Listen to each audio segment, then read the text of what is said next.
Good afternoon from the 104.5 The Zone Studios. I'm Joe Hunk. If you missed the news earlier today, the Titans have made it official. Yes, we announced it yesterday, but the Titans have said that Brian Callahan will be the next head coach of the Titans. The press conference is set for 1 p.m. tomorrow afternoon. We will carry it live here on 104.5 The Zone. Also, another announcements that were made by the Titans. Rand Carthon has now been promoted to the executive VP as well as general manager. And Chad Brinker has been promoted to president of football operations. The former head coach of the Tennessee Titans, Mike Vrabel, he's getting some air miles today as he is going to be in Atlanta. Matter of fact, he's there right now interviewing with the Atlanta Falcons. And once that interview is up, he is heading to Carolina to interview for the head coaching position of the Panthers. For all of your foundation repair and waterproofing needs, you need to visit USSTN.com. Breaking news at once on your home for the Vols, the flagship station for your Tennessee Titans, as well as home to 3HL. This is 104.5 The Zone.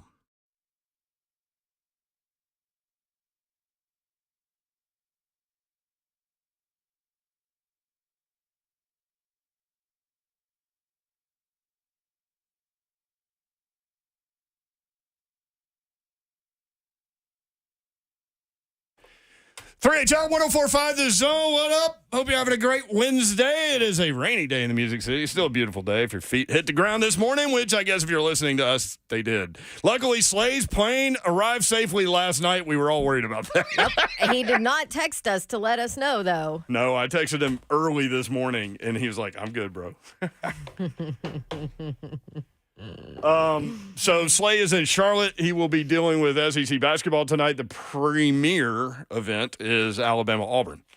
Alabama hosting Auburn. Yeah, it's a big game. One of the A-bets on Sportsline is Alabama's actually favored in this game. Oh, okay. Basketball's weird, man. It's so much more about matchups and home court as opposed to rankings and record, and Alabama's got a good record, but they just got waxed by Tennessee, but they match up differently. That's why I asked the question to Slay yesterday, and we talked about this, but they match up differently against Tennessee. They match up a little bit better against Auburn because they play more of the same style, but that should be a fun one. But one of the A-bets tonight is Alabama over Auburn.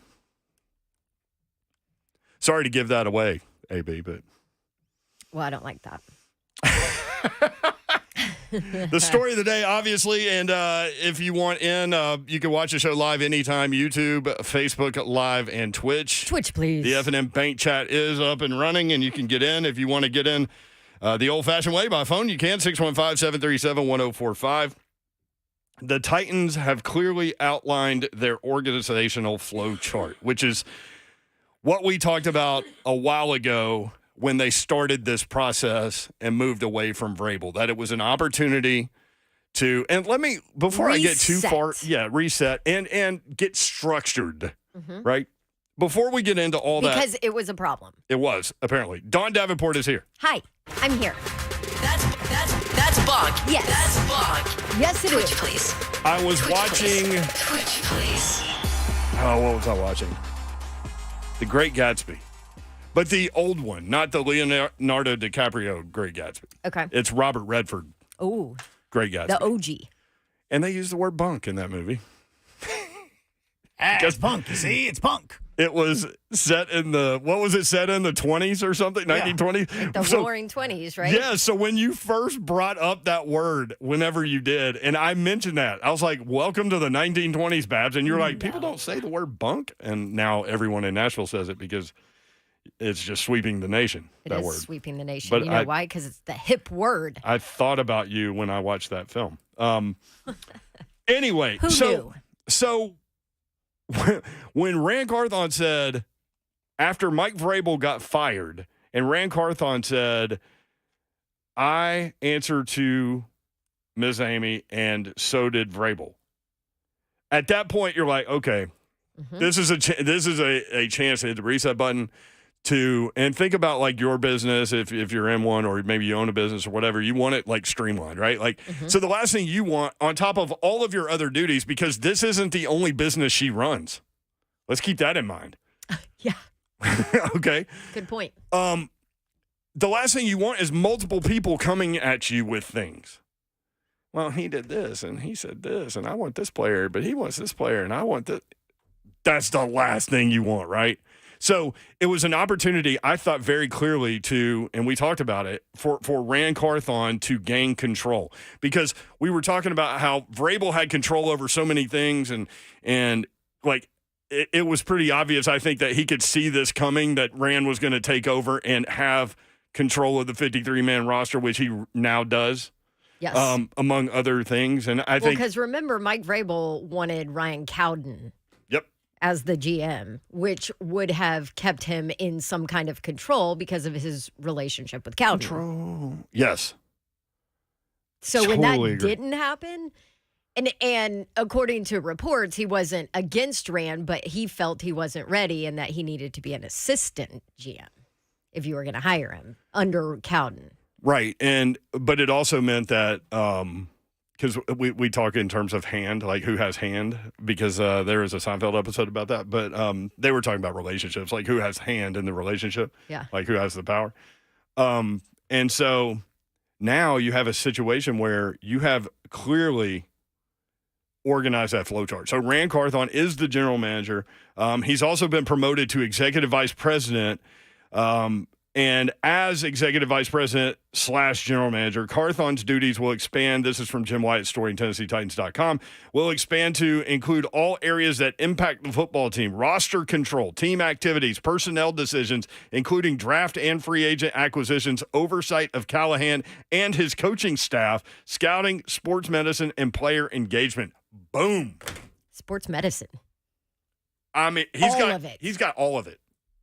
And so now Miss Amy can sit there and be like, okay, Rand, let's have our meeting. And that's all she has to, that's it. And there's also no weekly or passing daily blame. or whatever. Yeah. There's no pass and blame. If this is a disaster, Pass the buck, see? Yes. it's on you, Rand. That's right. Like, here are the keys. This is all yours. Go. Yeah. Don't screw it up. And so I think, obviously, this is a conversation they had with Callahan in the interview process, and he had to be good with it. And so we'll see. I still wonder about the former Stanford head coach ending up on that staff. David Shaw. Mm-hmm. You've been on that. Mm-hmm. Why?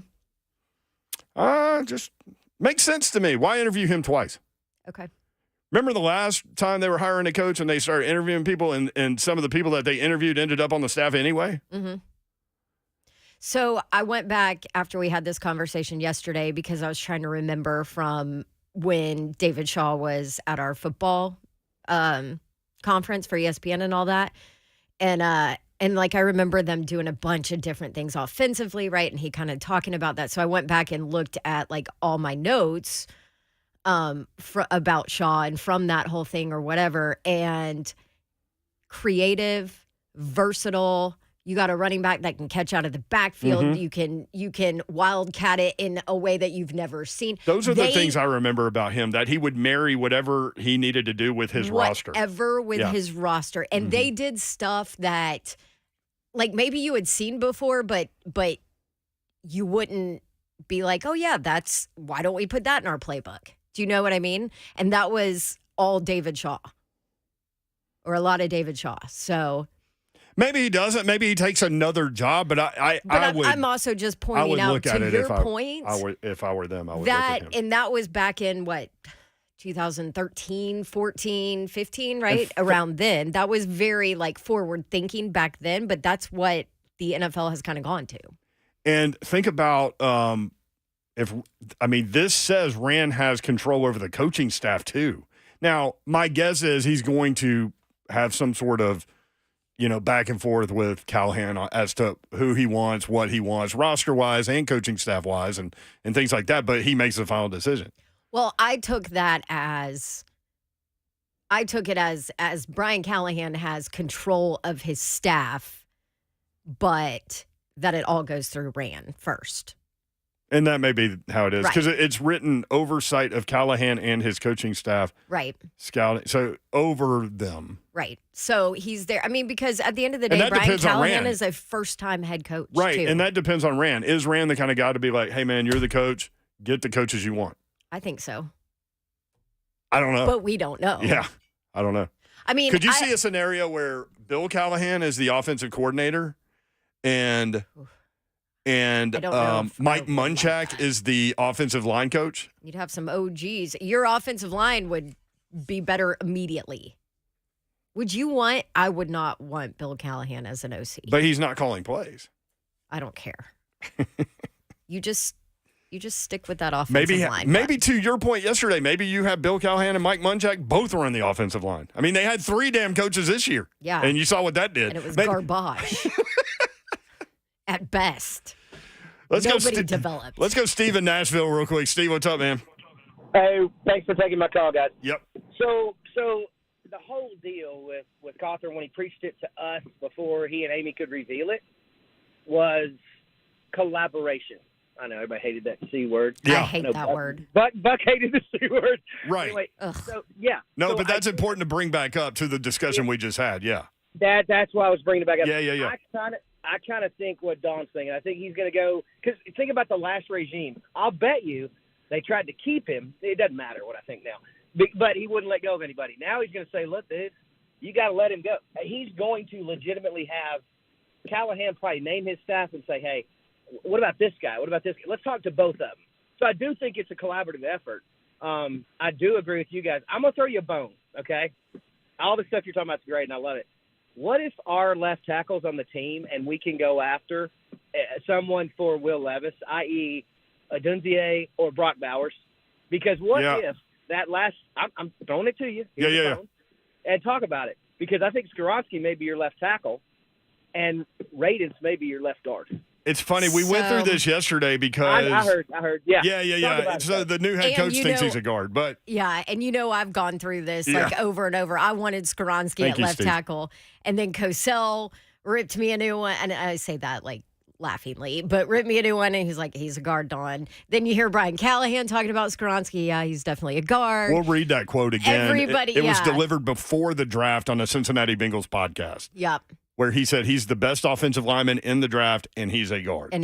Yep. And so there's so many football minds that have said, let it go, Davenport. He's a guard, which I still am like, well, then you drafted him pretty damn high for a guard, but whatever. Yep.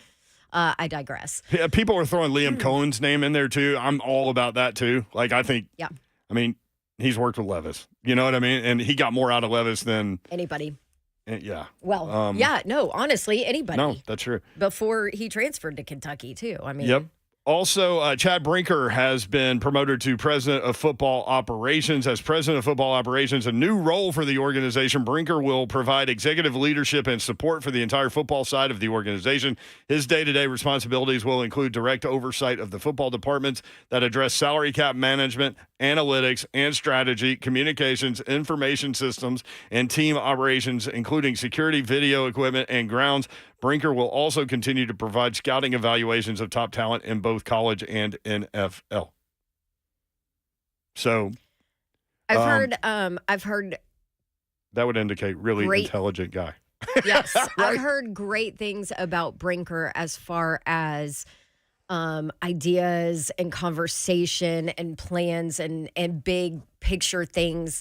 Like maybe has to have the right team around him to execute those things, which makes sense, right? But isn't that kind of the role of an executive, right? Mm-hmm. Hey, look, here's these great ideas, and this is what's important, and this is what's going to work. Now, let's execute together, right? So that'll be interesting to watch too. All right, let's do this. Let's check in with Coach Mack, presented by Two Rivers Ford, when we come back, and then we'll open the phones again for the 3:45 and the 4 o'clock segment. Then Todd Furman at 4:20, Bet the Board podcast, will break down the AFC and the NFC championship games, and then we'll open up the phones for the entire rest of the show. Brent Doherty, Don Davenport with you. Slay Dog will be back tomorrow. You can check him out on the SEC Network. The executive producer of 3HL is Joe Hunt. Sup? We'll be right back. Coach Mack with his take on all this next on 104.5 The Zone.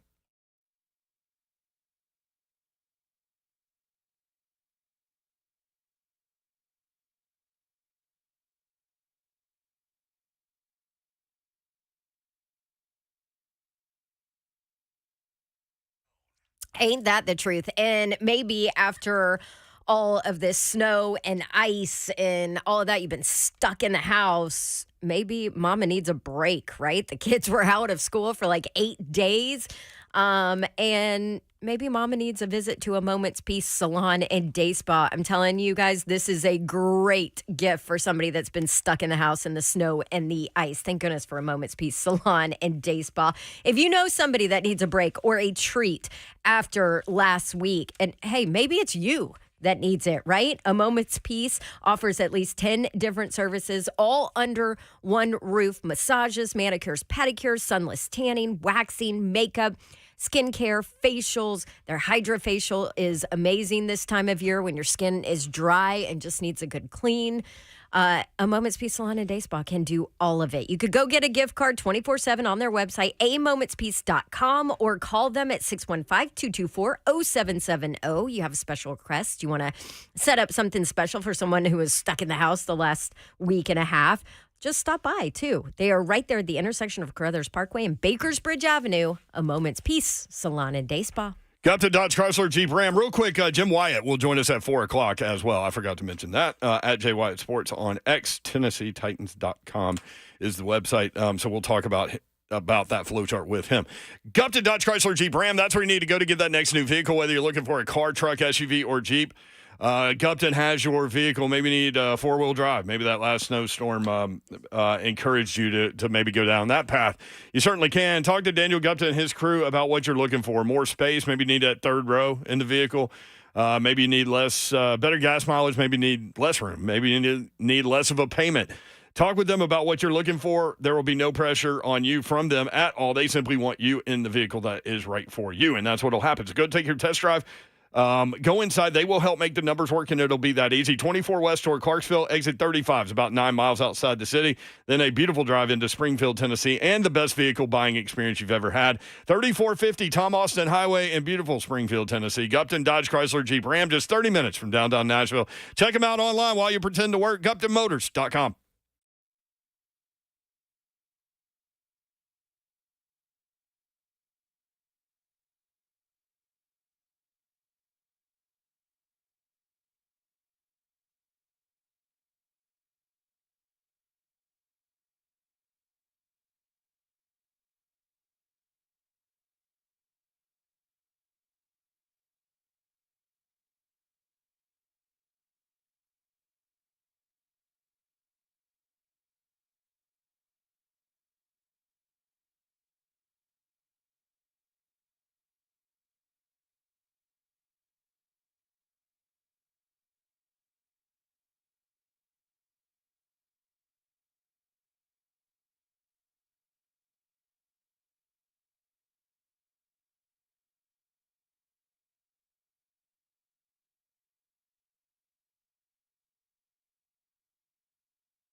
3HL 104.5, The Zone. Brent Doherty, Don Davenport with you on a Wednesday afternoon in the Music City. We have any Titans topics to talk with Coach Mack about? Oh, you think? I don't know. Hey, Coach, what's up? How are you? Nothing big. Yeah, and hey, guys. And Joe Hunk was trying to still talk to me about the snow. I said, I had 10 years of snow in Chicago. If I don't ever see another snowflake in my life, I'm good. Yeah. You ever feel the wind whipping off Lake Michigan? Oh, God, just don't even get into that. I mean, first of all, Lake Michigan is an ocean, all right? Yes, it is. Yeah. I mean, it's an ocean, and we would run down by Lake Michigan, and in the winter, I mean, the waves would freeze before they'd come up over the wall. So, yeah, Miserable. I had some friends. We had some friends that moved to Chicago, and they didn't even survive one winter. They moved before the winter was over. I told you that Northwestern game is the coldest I've ever been. Oh, Most hey, and miserable. that's sitting right there, Dawn, on the lake. On Yep. the lake. That is a beautiful campus. Gorgeous. Oh, it's a great campus, just go in the springtime. It was like 45-mile-an-hour per winds and pouring rain and 32 degrees. Yeah, other than that, it was perfect. Yeah, Perfect. Exactly. Coach Mack presented by Two Rivers Ford. The Titans have their coach, Bengals offensive coordinator Brian Callahan, first-time play caller. We'll get to that part, but what do you think about that hire? Well, the thing that happens with these types of things, the first thing you go to, first of all, I mean, I knowing Zach Taylor as well as I've known him for a long time, most of his life, I know what kind of people he surrounds himself with. But you go back and you look and you know, of course, I know Brian's dad, Bill, because Bill's been in this league a long, long time. Yeah. Really good coach, coached against him a lot of different places.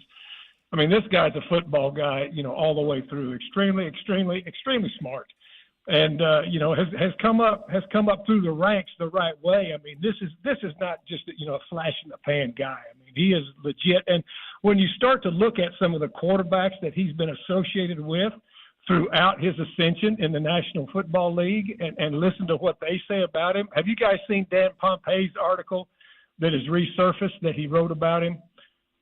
You need to find that. It was on The Athletic. Dan Pompei was the lead guy at the Chicago Sun-Times all those years I was in Chicago.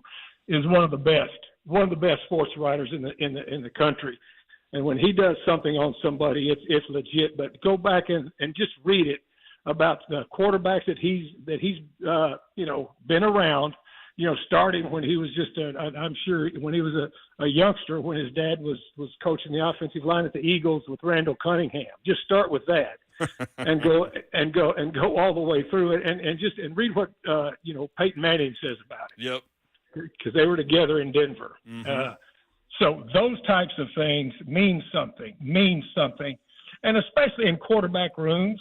When you're a quarterback coach, because quarterback room is the smallest room in the building when you're meeting, and plus you're dealing with dudes when you're in the quarterback room. So yeah, I'm excited about this. I'm excited, and I think that what they've done, and especially when you start reading today, what Jim Wyatt put out, the statement that the club put out, the delineation of the division of how everybody's going to work together. Yep. And what it is. Oh yeah. I mean, that's organization, and that's what you're looking for.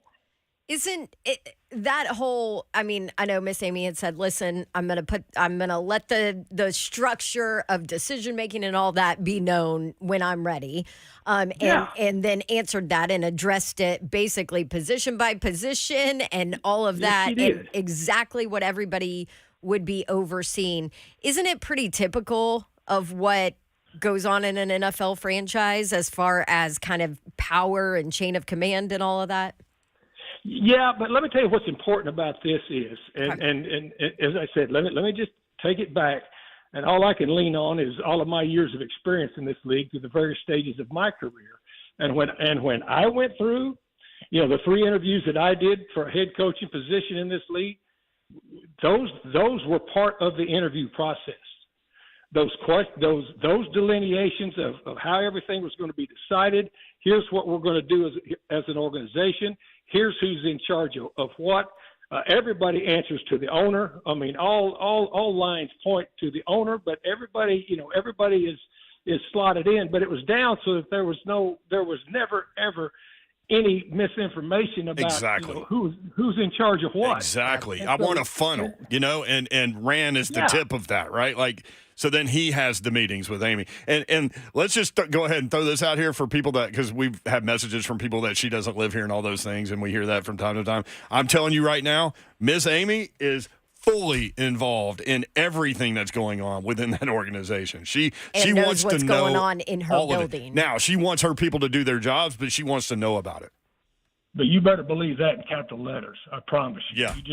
You better believe it. And so to me, and it was the ultimate. And I know that I say it and people pick up on it, but it's true. This was when it was asked, in the first meeting with Rand, what are the responsibilities are going to be? He said, we will put that out.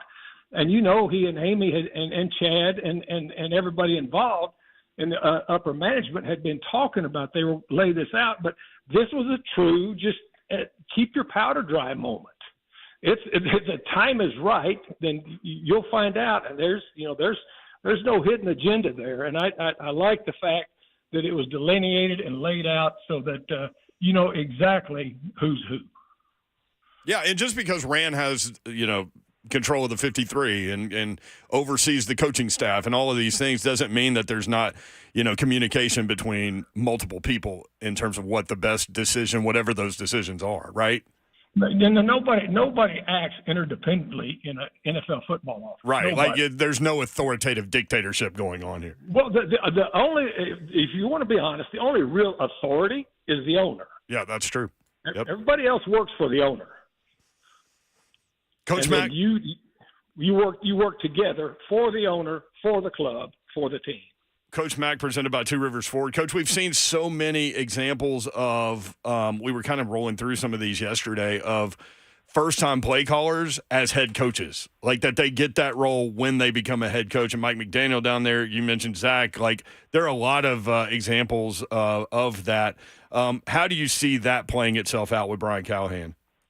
Well, I mean, I think he's ready for that. You can throw Sean McVay in there, throw Andy Reid in there. Yep. Andy Reid was a tight end coach when he got the head job at the Eagles. That's a hell of an example, huh? That one worked out okay. But I mean, it's the truth. Yeah. And so so what it is, I mean, it depends on the individual, but to me, when you're doing it, especially in this day and age, it is not uncommon. And I mean, it's not like Brian Callahan has not been around putting game plans together and also doing strategy on game day. Right. I wanted to bring that up to you because it's been reported that Zach Taylor, that he had the headset completely open for conversation between every play with he and Brian Callahan, and then he would make the final call. But that's 100% true because, as I say, I know Zach Taylor, and I know very well. I know Zach Taylor. I know his brother Press, that's the offensive coordinator at Jacksonville, and Brian Callahan is right in that same mode. They all come from the same mindset, and this goes, this is right through the Shanahan tree, and those guys spend so much time getting a PhD on the offensive side of the football as they're young coming up through it, that by the time they get a chance to call plays, they're ready for it. Coach Mack with us, presented by Two Rivers Ford. It's going to be interesting to see how this staff plays itself out, right? Like, sure. As an offensive-minded guy, I think it's the perfect – we've talked about this in the process. Like, I thought it was a perfect move to keep the continuity with a young quarterback that you think is your franchise quarterback, as opposed to, reshuffling offensive coordinators every other year, whatever that might look like. On the defensive side of the ball, maybe it's an attractive situation for some really talented defensive coordinators around the league to come in and maybe Brian Callahan says, look, man, you've got the defense. I'll be over here. I think that would be an attractive situation for a number of people. Well, I mean, it's an attractive situation for a lot of reasons, but you're right. And this now, and again, he didn't wait till he got a job to start having ideas about who he wanted to hire. And let me just say this. Rand Carthon is as connected as anybody in this league. You know how connected I am. And I'm just telling you, Rand Carthon knows to a lot of depth who's who in this league. And Brian Callahan does too, because he's had a lot of time, and especially I'll go back again with his dad, who's one of the most respected at what he does. Look, This league may seem like it's very big, but guys, it's a small circle. It's a small circle of people, and you know who's who. So, to your point, it absolutely is. It's a very, very attractive job, and it's going to be very, very. I'm looking forward to seeing how this pieces all together for his staff. Dewey Cheatham and Howe on YouTube says Coach Mack for defensive coordinator. Yeah, Coach Mack's done with that stuff.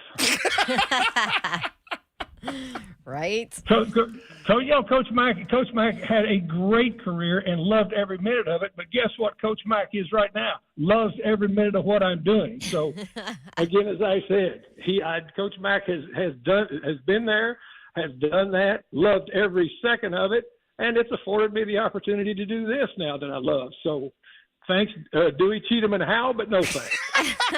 It enables you to have the freedom to go do Coach Mack things whenever you want to. Yeah.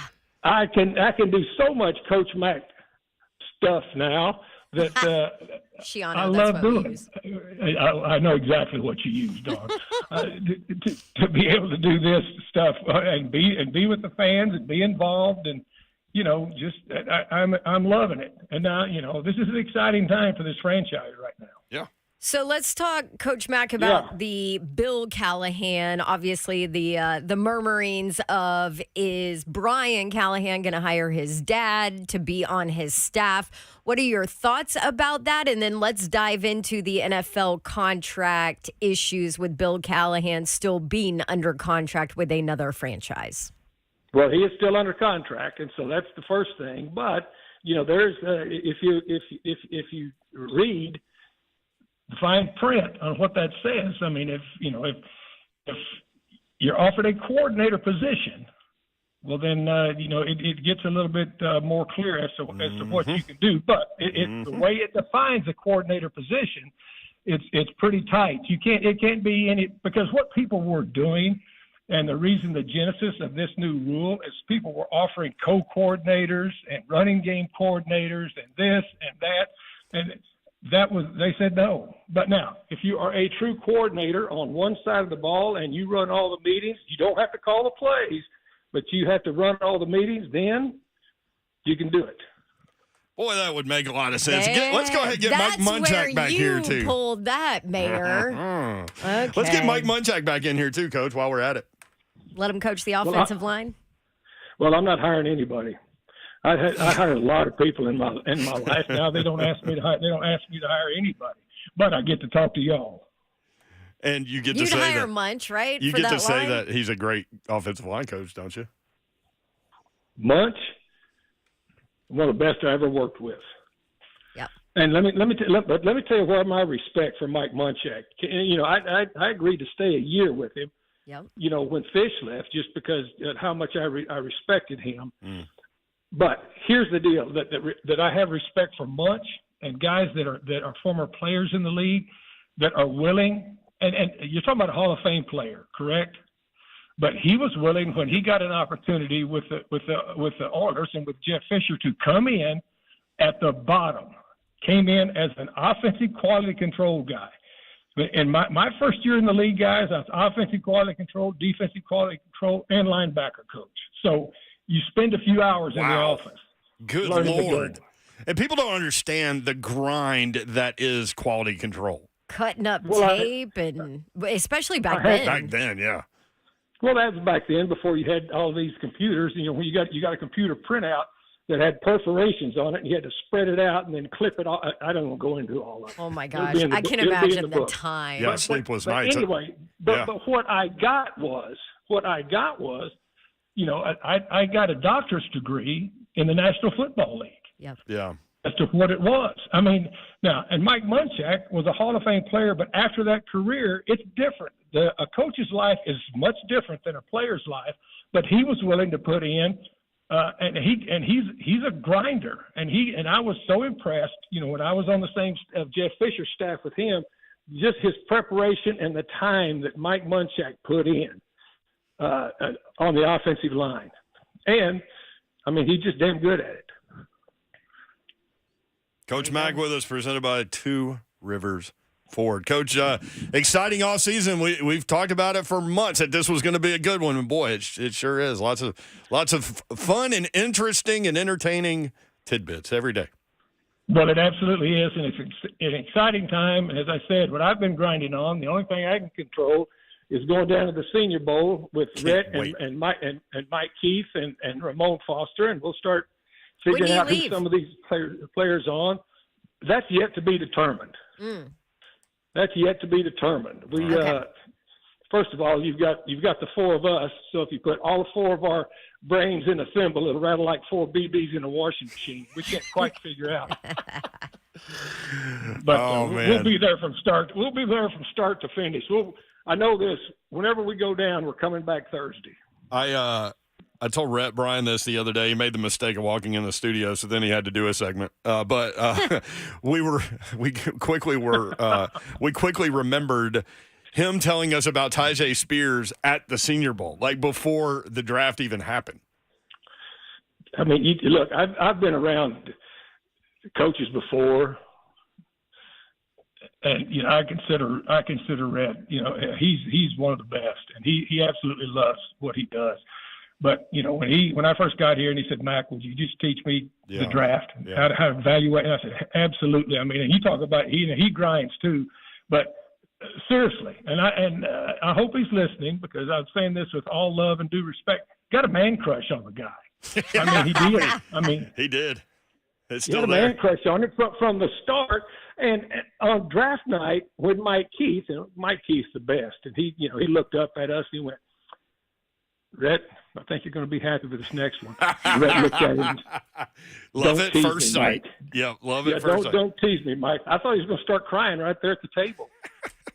Well, it worked out pretty well too, and now we get to see. He had a shirt made with the dude's picture on it and wore it to training camp. He totally did. Most receptions by a Titans or Oilers running back, as I mentioned, since 1964. When you get the guy's a football player, and he's a legitimate dude. So I would think Rhett, a talent evaluator, gets an A+ on that one. I wonder who this year's Tyjae Spears for Rhett is going to be. I don't know if they'll ever match up.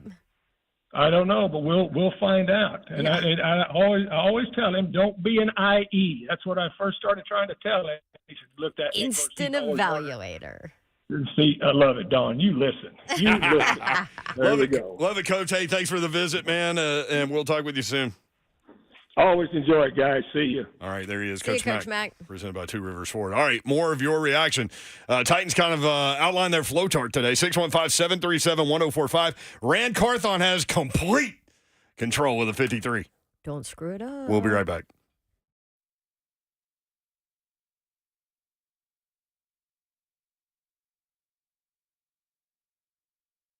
Have you heard about T-Mobile Home Internet Lite?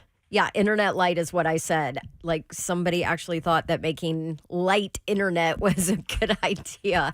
What does that mean? It means it's internet, but not full-on internet. So it also means when you hit your allotted data, you get throttled to dial-up like speeds from the 90s. And that means you could be downloading a video game, online shopping, and boom, you get throttled. Nobody wants that. You want strong, fast, reliable internet, which means you want Xfinity. Learn more at xfinity.com/TMOFacts now through March 21st. Any new customers out there, you can get started with 75 megabits per second Xfinity internet for less than what you would pay for T-Mobile home internet. All of it, just $20 a month for 12 months with no annual contract. So go ahead and make the switch today. Just go to xfinity.com/TMOFacts. Call 1-800-XFINITY or visit a store today. Requires paperless billing and auto pay with stored bank account. Restrictions apply. Equipment taxes and fees extra after promo. Regular internet Rates apply. Actual speeds do vary. What's happening, good people? Ron Slay here, man. Let's bring it to you, Low T Center in the new year. First of all, Happy New Year, you ladies and gentlemen. We've got time to get out there. Fellas, it's time to get to Low T Center and make it a great one. You've been feeling tired, grumpy, notice lack of motivation and drive. You got weight gain, loss of muscle mass, all of these things happening. This is low testosterone levels, people. Get to it. Low T Center, they come with it right now. Low T Center, only $25 to get your T level tested. Just get to it. Low T Center, reinventing men's healthcare.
3HL 1045 The Zone. Prince Orty, Don Davenport with you.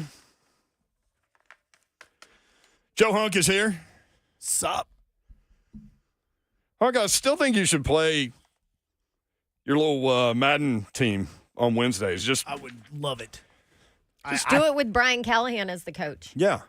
I think I've got him. I can add him to my head of coaching staff. I can do this. I can make these changes. Yeah. Let's go. See what the offense looks like. My team made the playoffs. Play some of the all-time great teams. Can you do that? Well, that's kind of what that mutt is that I was telling you guys about yesterday. Like the team I have, What?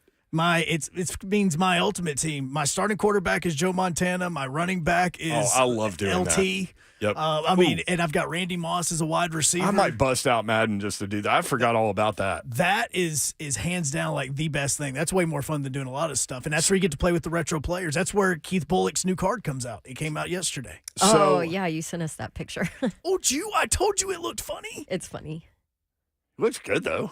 Well, yeah. It's just It's bully. Well, and the other thing that makes that funny is because all the other players' pictures are of them on the field. His is of him in the booth. Yes, with a jacket on and a Titans pin, a lapel, and I mean it's just like Looking all professional. with a big goofy smile on his face. It's Yep. hilarious. By the way, Wesley Woodyard was on with Ramon, Kayla, and Will this morning. Phenomenal Yes. stuff. I mean, scorched earth We from Wesley have Woodyard on Vrabel. a lot of those cuts, too. We'll play them, but Yes. you can definitely make sure you download all the podcasts and There's been subscribe, mixed reactions please. to it. Yeah, it's because like if you're a Vrabel guy or not a Vrabel guy. Exactly. And guess what? There was a line in that building, big time. Yeah, I just love things being said, so we can, I just I love things being said. It's that thing that we all talk about sometimes, like, man, he shouldn't have said that. Yeah, you should. Like, he can say whatever he wants, and then you can react to it. It's up to you to react to what you hear. Like, don't shoot the messenger. You know what I mean? Like, okay, if you don't believe some of the stuff that Wesley Woodyard says, that's fine. But listen to it. But at least he gave you his opinion about a He locker also room gave- that he was in. He also gave a lot of examples to support his opinion. So you can say, oh, well, he sounds like a disgruntled employee, but I think you still have to listen to some of the things that he has said in the past and that he's saying here too. And maybe not take all of it as absolute truth. Maybe there is some disgruntledness in there, but it is how one player felt, at least, So, Are you like me? Like I never get upset by content. Like, say whatever you want. Show can be however that show wants to be. Like at that point, it's on you in terms of how you digest information and things like that. well, and I also think with the volume of it, of what he said and the different examples that he gave, I also think that you can take some of it as he's disgruntled, but you can also take some of it as, listen, there was some issues in that locker room just from a divide standpoint, because there were players that felt like this, Like, you can listen to what he said and not believe all of it, but still understand that Right. that some of it, that it still tells you something about what was going on. He also said that Vrabel did have players that loved him. Well, yeah, we've seen it. Yeah, Taylor Lewan. loved him. Loves One of 'em. him. Yeah. 615-737-1045 at 3HL 1045. Jim Wyatt coming up at 4 o'clock. Let's go to AJ in Nashville. AJ, what's up? Oh, man. Hey, what's up, man? Nope. He gone. He gone. What happened, Hunt? He went from 5 bars to none. Yeah, one of them slave phones. Or he's at work and his boss walked in. Hey, Kay, sir, how are you? That could be it, too. People asking who did the interview. Wesley Woodyard was on Ramon, Kayla, and Will this morning. And if you go Which I anywhere on Twitter, the podcast is out there. Or wherever you get podcasts, just look Or go up to Ramon, 1045thezone.com. Yes. Yep. And it's there separated from the rest of the show, so you can just listen to that if you want. He also said about Rand Carthon, he had a meeting with Rand and said Rand gets it. I'm Yep. all in with him. He said, Which I have heard from another current player Yeah. too about Rand. he said he told Rand, hey, anything you need, man, I'm here for you, whatever. And he's like, no, dude, it's the other way around. He's like, this isn't my team. This is your team, former player's team. This is the current player's team. He's like, I'm here for you. So I thought that was interesting. Some of the because I had heard rumblings of this, but the Dean Pease timing and some of that is what stood out to me too this morning from Wesley Woodyard and the issues there with Vrabel and control and Dean Pease and all of that. Because I had heard rumblings of that way before Wesley Woodyard said anything about it. 615-737-1045, always the number. We will take phone calls from 4:45 until 6 o'clock today. So keep that in mind, 4:45 until 6 o'clock. Coming up next, Jim Wyatt, TennesseeTitans.com, at Jay Wyatt Sports. We'll get a detailed evaluation of, or explanation, I guess I should say, of how this organizational flowchart is funneling itself toward Miss Amy and how it all works. We'll do that next. Jim Wyatt, at Jay Wyatt Sports on Twitter, 3HL 1045, The Zone.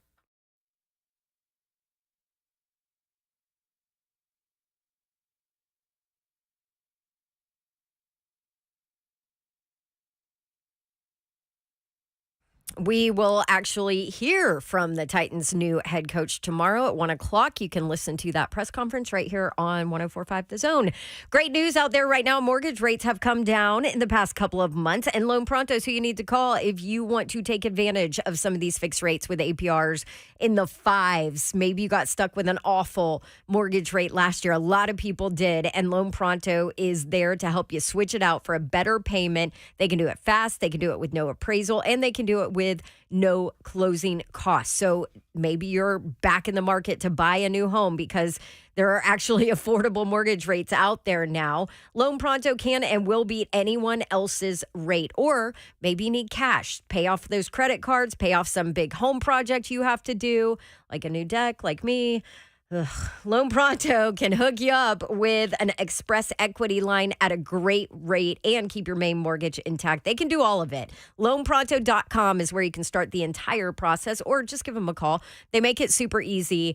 615-499-5780, LoanPronto.com. That phone number again, 615-499-5780. Equal housing lender, NMLS 1661781, subject to lender approval. What's happening, good people? Ron Slay right here. Holistic stem cell therapy. That's exactly what's taking place with me. Yes, I'm telling my own testimony because I went and had it done on my knee and shoulder as well. Haven't had a problem at all out of any of them. And this is now what? I want to say 5-6 months after. Yeah, I ain't had to go back under the hood for nothing. Yeah. And I went and talked to Dr. Kellum on my first time in there under my consultation. He asked me questions. I asked him questions. He gave me answers. I gave him answers the way I'm feeling, the way I am. Yes, 14 years pro. Been playing since the age of 6 years old. Get it? Yeah, I know that it was running thin right there in my little knee. And he went in there, got my cells, and redeployed them based on the needs of that, based on the needs that I needed for the stem cells to attack the inflammation. And they went immediately. If you got congestive heart failure, lung issues, arthritis, asthma, any of that, get your consultation, 615-850-4415. That's KellumStemCellInstitute.com.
Good afternoon from the 104.5 The Zone Studios. I'm Joe Hunk. The Titans have made it official. They have signed Brian Callahan as their next head coach. In the same release about the Brian Callahan hire, the Titans also announced that Rand Carthon has been promoted to executive vice president as well as general manager, and Chad Brinkert is now going to be the president of football operations. With Brian Callahan gone from Cincinnati, the Bengals have already moved on, and they have hired their quarterback coach, Dan Pitcher, to replace Callahan as the team's OC. The ex-Tennessee Titans head coach Mike Vrabel was in Atlanta today with a face-to-face interview with the Falcons for their head coaching vacancy, and now he is going to be heading to Carolina to meet with the Panthers. For all your foundation repair and waterproofing needs, you need to visit USSTN.com. Breaking news at once on your home for the Vols, the flagship station for your Tennessee Titans, as well as home to 3HL. This is 104.5 The Zone.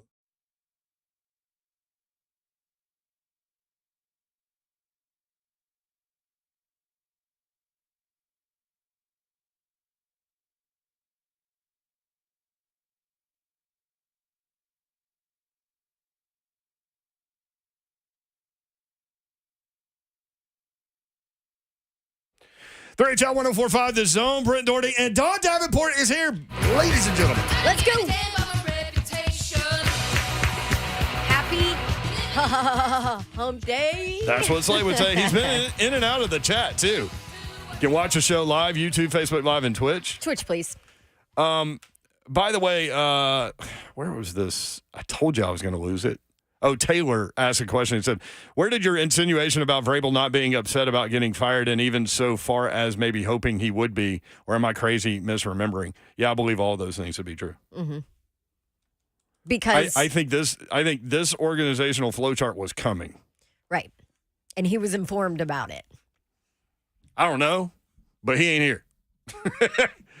And there are power struggles involved in lots of organizations. And I think it was pretty obvious early on that Miss by her words after she fired Vrabel. Like, I'll tell you specifically after all this goes down who has the control and all this stuff. And it all came out today. And Rand Carthon has complete control. Mm-hmm. That doesn't mean others don't have input and all those things. I'm not saying that. But in terms of the 53, he's got it. In terms of everything else, basically. Complete control. And also, you think Vrabel would have been down with that? Complete blame or credit. Right. It's all on Rand. Right. And no, I don't think Vrabel would have been okay with that. Which is what we all talked about in the process and in between time, in the meantime, all those things. Jim White has tons of, and by the way, Jimmy, listening on hold, I'm not going to ask you about all that. Don't worry. We'll keep you out of that, Jimmy. We'll keep you out of the opinion business. That's for us. At Jay White Sports on X has a great depiction of what this funnel toward Amy now looks like organizationally, how everything has been structured. And Jimmy, great work, man. I really enjoyed it, and we've utilized it quite a bit on the show today. It's very concise.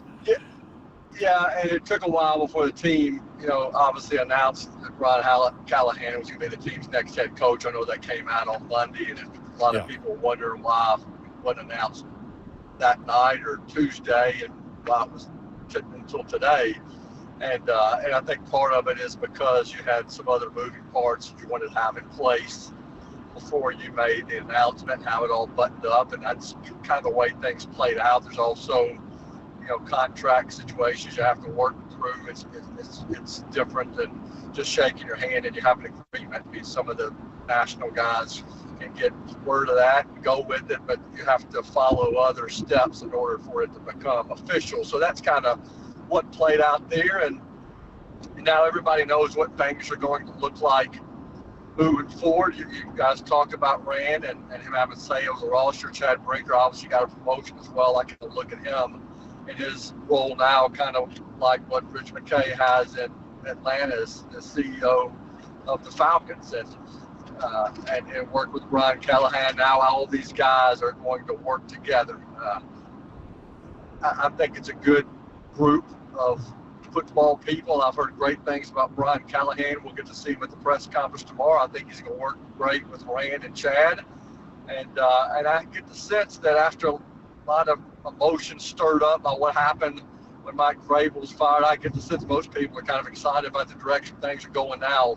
Curious to see your take on what the vibe's been like here in recent days. I think so too. Yeah, I think so too. I think people are excited for new blood, and just a fresh start. A fresh start and some change. And Jimmy, how much do you think the fact that Miss Amy in the press release and all of that, like, outlined it so specifically of what each guy is in charge of and who everybody answers to, what does that tell you about how it was prior?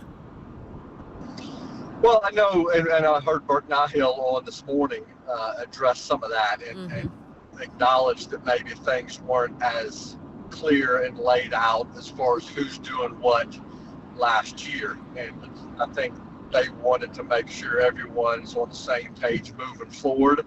And as you said, though, I mean, now you have specific guidelines of what everyone's supposed to do. Now, I think there's some flexibility there. Rand Carthon's a football guy. He'll tell you he's a football guy. He wants to focus on the team building and focus on the football team itself and find the right players from a personnel standpoint, but also guys who will fit in, the locker room and in the community and will work well together. He's been a part of a very winning formula in the past in San Francisco and wants to bring that here. It doesn't happen overnight. And, personally, I think Rand, again, I don't want to speak for Rand, but I think he probably deferred to Mike Vrabel in some cases last year, just because, he is a good guy and because Vrabel has such a big personality and he's trying to do what's right by the head coach. And now it's different. Now Rand will obviously have more of a say.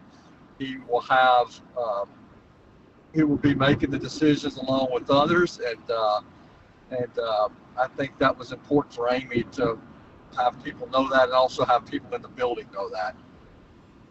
Jim Wyatt with us on 3HL. You can reach him at J Wyatt Sports and all of your Titans content. And again, the piece today outlining in great concise detail the job responsibilities for Rand Carthon, but also others in the building, including Chad Brinker. So as we talk about Chad Brinker as president of football operations, what will his job entail?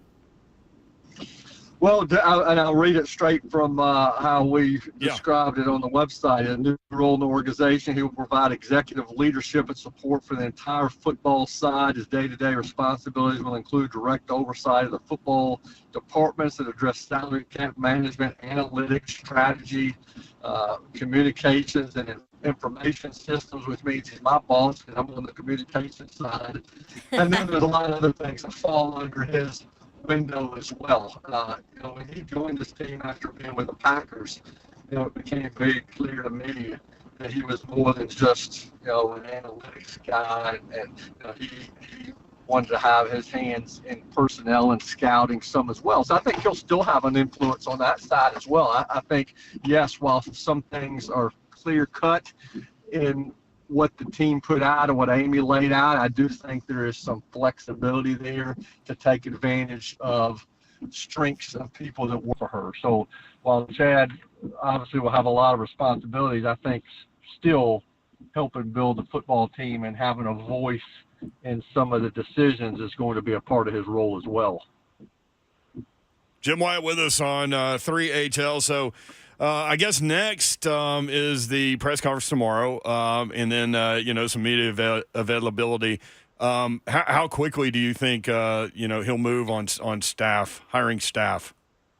Well, I think quickly. I mean, I think you have some other teams, obviously, that, that are making moves and making hires, teams that didn't have coaching changes are doing that, and other teams. And I think that was the important thing about Amy wanting to make sure the Titans were early and in the front of the line on this process. Yeah. The fact that the team has made a hire, you can start to get a jump on teams that are still looking for a head coach. I'm sure that Brian Callahan, when he met with them, has ideas about OC, DC, position coaches, and probably has a list that runs 3 or 4 deep, because as we found out during Mike Vrabel's early days as head coach, you don't always get who you want. You can provide a list of, okay, I'd like to bring this guy in as my offensive coordinator.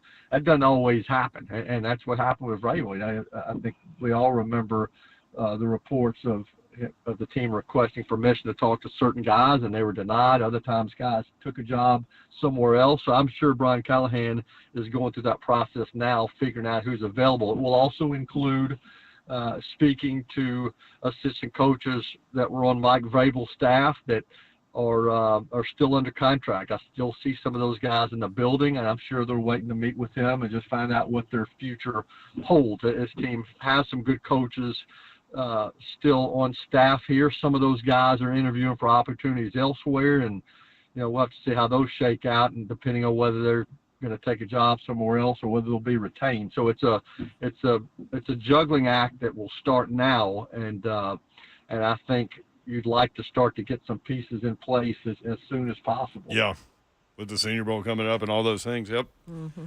Love it, Jimmy. Great work, man. TennesseeTitans.com for all of the detailed information. Thank you, brother. Appreciate it. I know you're busy.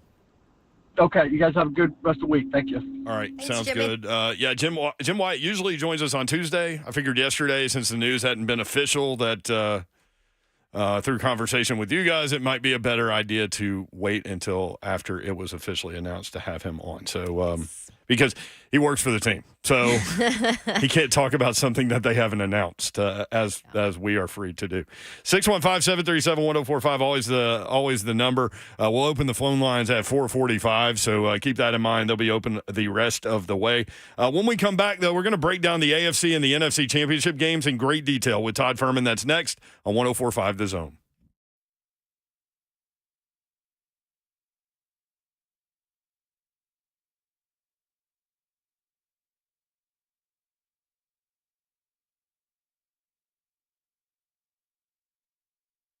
Twitch, please. Windows, please. I needed new indoors. And I went with Pella Windows and Doors of Nashville, and you can do the same. Maybe it's time to upgrade. We all know that, after years in your home, sometimes you need an upgrade, and maybe it's your windows and doors. Well, Pella Windows and Doors of Nashville is who you need to call. I've loved the experience, and they are affordable. Replacement windows are affordable and the best quality out there, because Pella was voted #1 by Nashville homeowners as the leading window brand in Nashville. That based on a 2022 survey of leading window brands among homeowners. And on top of that, they've got the staff in place to take care of you. I can attest to that. And they've got a deal in place to take care of you, too. Pella Windows and Doors of Nashville giving you a deal, 50% off qualifying installs and no money down, no interest, no payments for 12 months. All you have to do is schedule your free consultation and bring Pella into your house. They're the best. Just visit PellaNashville.com. What's happening, good people? Ron Slay here, man. Let's bring it to you, Low T Center in the new year. First of all, Happy New Year, you ladies and gentlemen. We've got time to get out there. Fellas, it's time to get to Low T Center and make it a great one. You've been feeling tired, grumpy, notice lack of motivation and drive. You got weight gain, loss of muscle mass, all of these things happening. This is low testosterone levels, people. Get to it. Low T Center, they come with it right now. Low T Center, only $25 to get your T level tested. Just get to it. Low T Center, reinventing men's healthcare.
3HL 104.5 The Zone. Brent Doherty, Don Davenport with you. Ron Slay is in Charlotte. He's got basketball responsibilities on the SEC Network tonight. Todd Furman joins us from Las Vegas to break down the AFC and the NFC championship games. You can catch him and his partner, Payne Insider, Bet the Board podcast. Rate, review, subscribe. And it's an incredible podcast with tons of detailed information. Even if you are not into betting games, they will have you completely ready for the games coming up on Sunday. Todd, what's up? How are you? I'm doing very well, and to your point, Brown, we do have a knack for offending every fan base out there. When we break down games, we tell them their favorite teams and players aren't nearly as good as the local media builds them up to be. So even if you're not a sports bettor, we're happy to chop them down a peg or two. I love it. I do too. I've got a quick question. You don't do too much diving into the world of college basketball, do you? I do a little bit, but not a ton. As some of my responsibilities have grown over the year, and I don't think anybody really wants a sob story here, that's the one sport that I haven't been able to dedicate nearly as much time to like I did in years past. With the college football calendar getting elongated, more and more attention to the NFL, the NHL has kind of trumped that. It's easier to keep tabs on 32 teams than 350 programs that are out there. So I'll do a little bit. I'd probably bet more than I actually handicap because some of the guys that I work with do quite well, and I'd be a fool not to try and bet their information. Oh, I see. You guys know how this is. I mean, I know Dawn hasn't mastered this life philosophy, but it's work smarter, not harder. So if you can monetize the labor of others, that's where you take full advantage, and it allows me to stay in the comfy confines of my office instead of dealing with freezing rain for late group of 5 college football games in spots like Toledo and Ypsilanti and Mount Pleasant and other spots in the Mid-American Conference. It's interesting. We were talking about this earlier because I had a conversation with someone about this today. Alabama playing Auburn. Auburn is one of the best teams in the country, yet they are a 3.5-point underdog at Alabama. So in college basketball, it matters so much more about matchups between teams as opposed to just out-talenting someone. 100%. And when you're looking at a lot of these things, the betting market, much like we talk about all the time for the NFL, much more sophisticated in 2024 for college basketball than it was, say, 10 to 12 years ago.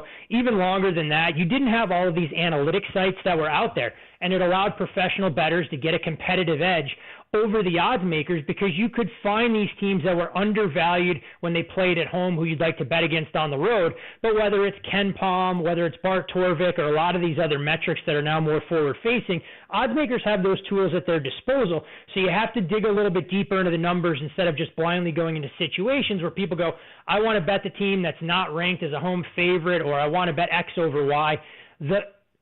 When you look at some of those things, the efficiency in the market just paramount there. And for a game like this, I mean, I make Alabama a 2.5-point favorite as I'm looking at the numbers right there. So the market not that far off. It's really interesting. All right, let's talk AFC, NFC. Which game do you want to start with? Whichever one you guys want. We can go in chronological order. We can go in reverse. The floor is yours. I am just a gracious guest on these fine airways. Let's go Lions. What a great story. At San Francisco. San Francisco, last time I looked, it was 7. I know it floated between 6.5 and 7. Which I thought was big. Yeah. Where do you have that? You know, this one pretty much painted 7 across the board. We did see some books with 7.5 on a look-ahead number. Number dipped to 6.5, and we've now settled on the key. So it's always interesting in a game of this magnitude when you have a full week of build-up to try and see what that next move is. If it moves to 7.5, odds makers more than happy to try and take underdog money in this spot. If they come off with a 7, it may tell you that this game could be a little bit more competitive than people think. What I find fascinating about this, and we can get into the X's and O's in a second, is that people remember what they saw last. And that was the Detroit Lions outlasting the Tampa Bay Buccaneers, covering as a 6.5-point favorite early Sunday. And they remember the struggles from the 49ers. You can call them lucky. You can call them opportunistic to slip by Green Bay by the slimmest of margins despite being a double-digit favorite. So what we're seeing now is the general public that likes to attach themselves to a narrative, Dan Campbell, Jared Goff redemption story, all very relatable. So I'm surprised to see the public wants to back the Lions here, knowing this is a team that hasn't exactly gone out there and exceeded expectations when it comes to winning games priced like this. The one thing we have seen from the Lions, though, the last 20 times they've been underdogs, they've been outstanding covering numbers, covering 16 of those 20 games. Wow. They've won just 5 of those outright, though. So instead of trying to back them on the money line, maybe you dab a little bit with the points, But my big concern in this one, other than the Deebo Samuel injury, which could loom large for San Francisco offensively, does Detroit have enough in the secondary? If Kyle Shanahan says, I know we have the NFL's rushing leader in Christian McCaffrey, but the hell with it. We're going to have much better conditions, 65, not a whole lot of wind, that this is for Brock Purdy to silence all of those doubters. Given some of the bigger games that we've seen, he's struggled, but those have been in the elements against elite defenses. Detroit doesn't have that in their secondary, and you saw Tampa had a tremendous amount of success throwing downfield. I think the 49ers come out with a pass-happy approach, and it's going to give Christian McCaffrey a chance to run later in the game instead of using the run to set up the pass. That's interesting because, the Deebo Samuel effect is a real one with them, right? Like, so do you change their power ranking if he's not there? Because they average, 10 points per game less without him? It's definitely a different dynamic, and I think when you look, if Deebo is healthy in this spot, I'd be much closer to the 7.5 than the 7 where it currently sits. And when you dig into some of those numbers offensively, you're right. From a yards per play standpoint, the 49ers not nearly as dynamic with and without Deebo. 7.1 yards per play with Deebo Samuel on the field versus 5.6 with him off. Now, it's a limited sample size, so it's always a little bit of buyer beware. What I think was interesting, though, last week against Green Bay, rather than running into a brick wall knowing that Green Bay was selling out to stop the run, it was all about Brock Purdy. Drop back to pass on 64% of the plays. It was actually the highest rate in any game decided by one score this season for the 49ers. So Kyle Shanahan trying to show that a Tiger can change its stripes, and that's why I think this is going to fall on Brock Purdy. Brandon Ayuk has favorable matchups on the outside. George Kittle should be fine in the interior. When you look at the other side of the ball, though, the 49ers are going to have to be able to stop the run with their front five, and I think that's the big challenge because we saw Aaron Jones rip off a few big gains, but when you dig into Jordan Love's performance, you remove a couple of explosive plays that we saw from the Green Bay Packers. Green Bay didn't wow you in anything they did offensively, and the 49ers secondary held up quite well against the receiving core, in my opinion. That's a little bit more dynamic just because of the depth of targets they have than what the Lions will bring. And we also can't ignore the fact that Jared Goff hasn't fared all that well against the 49ers while he was a member of the Rams. I know things have changed. They're different principles, but in his trips to San Francisco, just 7 career touchdown passes and 7 turnovers in those starts. That's interesting. He is playing well in the playoffs. So 74% completion percentage, 3 touchdowns, no interceptions. And that Detroit run game with Jahmyr Gibbs now being featured is different. So much more explosive. I mean, you kind of have that thunder and lightning tandem. What is interesting about the Lions, though, you look at how fast they started against the Rams, and they kind of bogged down in the second half, and some of that malaise carried into the first half against the Bucs. It wasn't until Jamel Dean left the game that the Tampa Bay Buccaneers really had problems in coverage. It forced Zion McCollum into a much bigger role, and that's exactly where the Lions went. So it's always short sample sizes, and I think it's fascinating when you have a full week to dig into 2 games.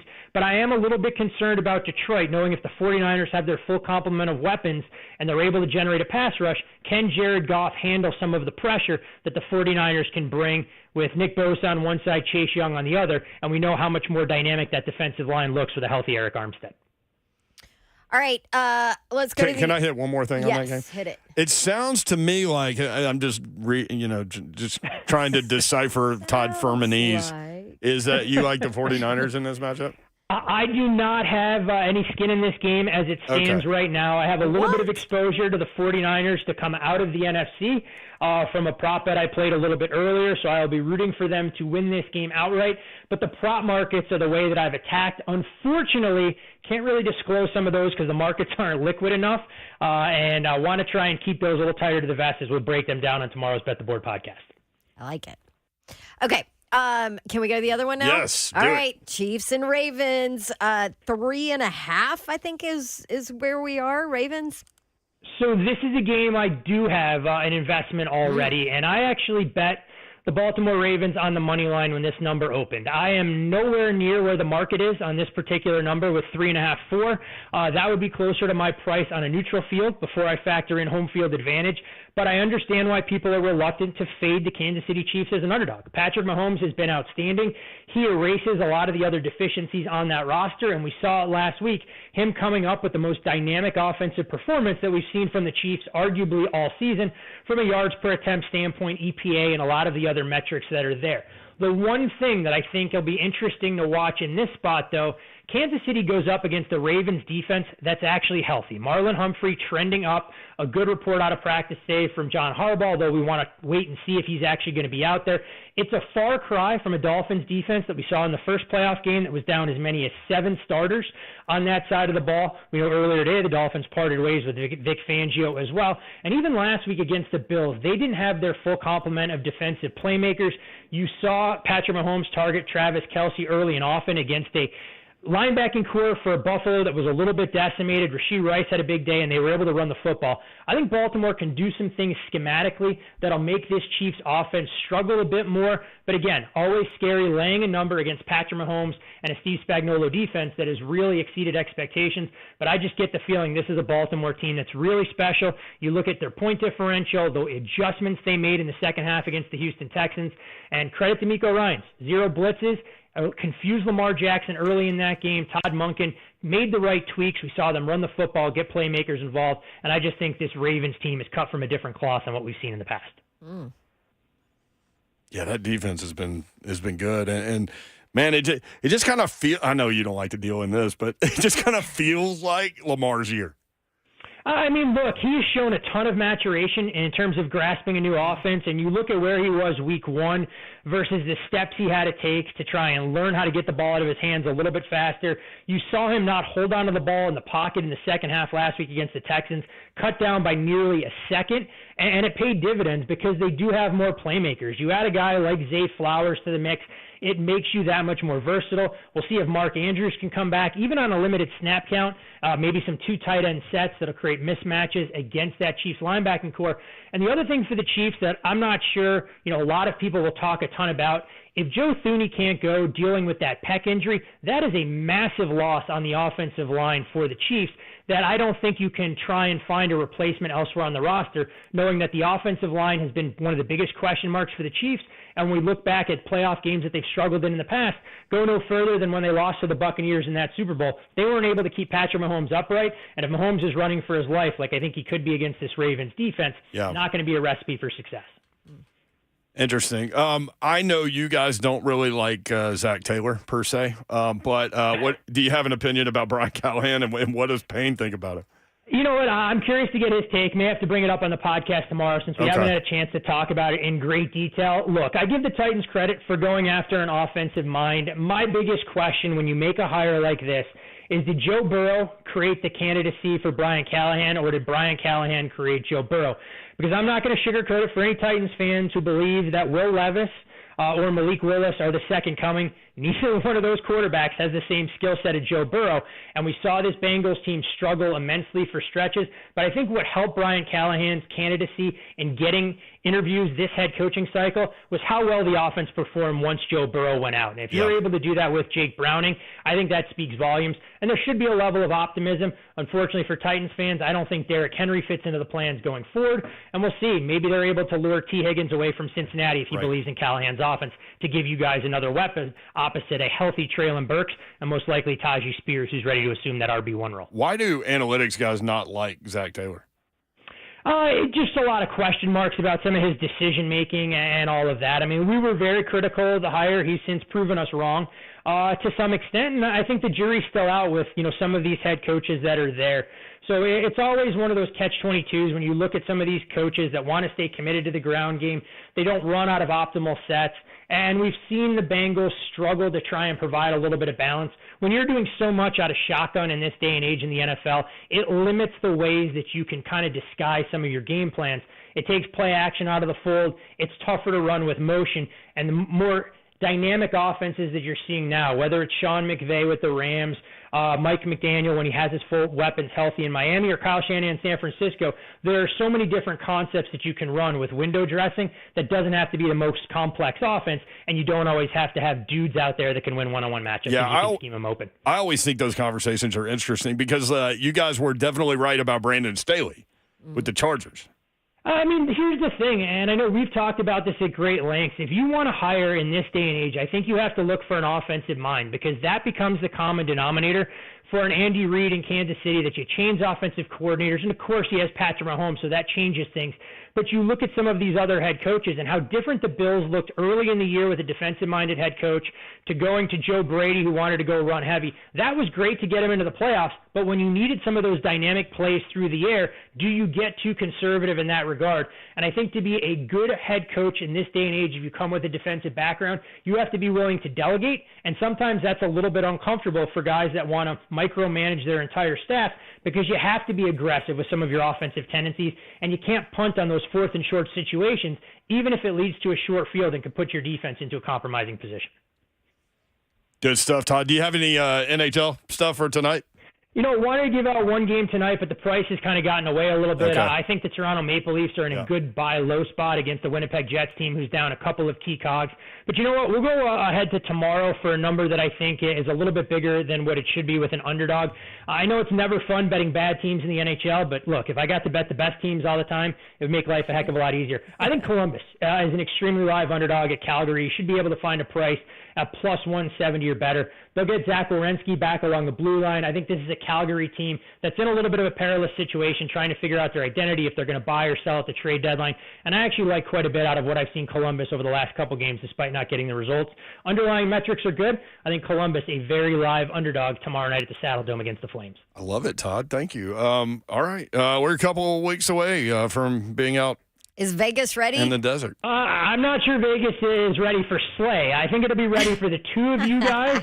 And I'm hoping that 3HL has given you the company black card so we can go out for some of the nicest dinners that we can find. Funny. And you guys won't be eating 3 meals a day at In-N-Out or something along those lines while you're out here in my city. No comment. If only, Todd. If only. Todd, if I only mean, this you is knew. where you guys have to do it. You know, if you need me to negotiate your next per diem in the subsequent contract when they sign you guys For to the lifetime record, we have extension, not had a conversation with you about this topic at all. We have Just not for even the talked record. to you. Yes. I am more than happy to try and get involved. And no, there is no discussion that's there in any capacity. But look, I'm more than happy to try and work on my negotiating skills if I can do that. The only one who I won't negotiate on behalf of would be Slay. He's entirely on his own. Slade did go to Vegas for his 40th birthday without a return ticket. So, like, he just came back when the party ended. Yeah. I mean, look, that is an aggressive endeavor. I mean, I know Slay loves to talk about the boom, boom room, and there are plenty of those establishments that never close out here in any capacity. So the bottom line is this, that if, Slay does come out here for a couple of days, I know a couple of great bail bondsmen. They want to be kept on retainer for that week, knowing how busy they are, but I'm happy to make those introductions on Slay's behalf. Todd, can you be my That is so emergency funny. contact if I need your help? For that week, I can. I will charge a premium for that. And if you guys need a safe space to stay off the strip, I'm making sure that the wife and I are lowering our resort fees. The only thing we'll charge you for is if we jack up the hot tub and you guys want high-end spirits when you're sitting out back. Oh, this is good. I love it. It's going to be fun. You can find me in a casino We're somewhere. staying at the Vidara. I don't know anything about it. Oh, look at that. They put you guys in a non-gaming casino. I like that. You're going to have to walk a little bit further to try and find some of the other temptations that are out there. Fortunately, in Vegas, this is one of the most walkable cities that the Super Bowl will be in. So if you guys decide you want to stretch your legs, headed down to Radio Row, it shouldn't be too bad. And you guys are actually closer to our CBS setup. We'll have full CBS HQ in front of the Bellagio fountains for the better part of that week. So Nice. any 3HL listeners that find themselves out in Vegas and would love to stop by and say hello, I'd be happy to try and make introductions. Okay, I love it. I love in it. front Thank of you. the Bellagio. Ain't you fancy? Hey, look, I mean, you guys may not know me as the embodiment of class over all these years as I sit here and try and impart wisdom. But, Dawn, when you come to my city, we got to do things the right way. You got to be suited and booted and ready to roll. That's right. Suited and booted. There he is, Todd Looking Furman. forward to seeing you, Todd. When is the podcast? Tomorrow? Yep, we'll record the podcast tomorrow. Should hopefully be out by lunchtime in the Central Time Zone. If it's anything like last week, I got to pack a lunch, though, because I think we spent about 90 minutes breaking down 4 games. If we go 90 minutes breaking down these two, I'm not sure I'm going to be able to handle it. So we'll try and be a little bit more concise, but I want to cover every angle we can and hopefully tip our hand on some of those prop bets that I couldn't share on today's show. Yeah. Ask Payne about Brian Callahan for us. We'll definitely have to get it out there. I will make sure that I pass that along. All right. Thank you, Todd. Great stuff, man. Appreciate you. You got it. I'll talk to you guys. At Todd Furman. There he is. Again, you don't have to be a sports bettor to enjoy that podcast. It is detail-oriented to the max. You will get no better information anywhere about these two games than the Bet the Board podcast, as he said, will be out around lunchtime tomorrow. Get you ready for the matchup. All right, Don Davenport, let's turn the phone lines on. You ready? Turn them on. All right, your reaction. Turn it up. Rand Carthon has control of the 53, 615-737-1045.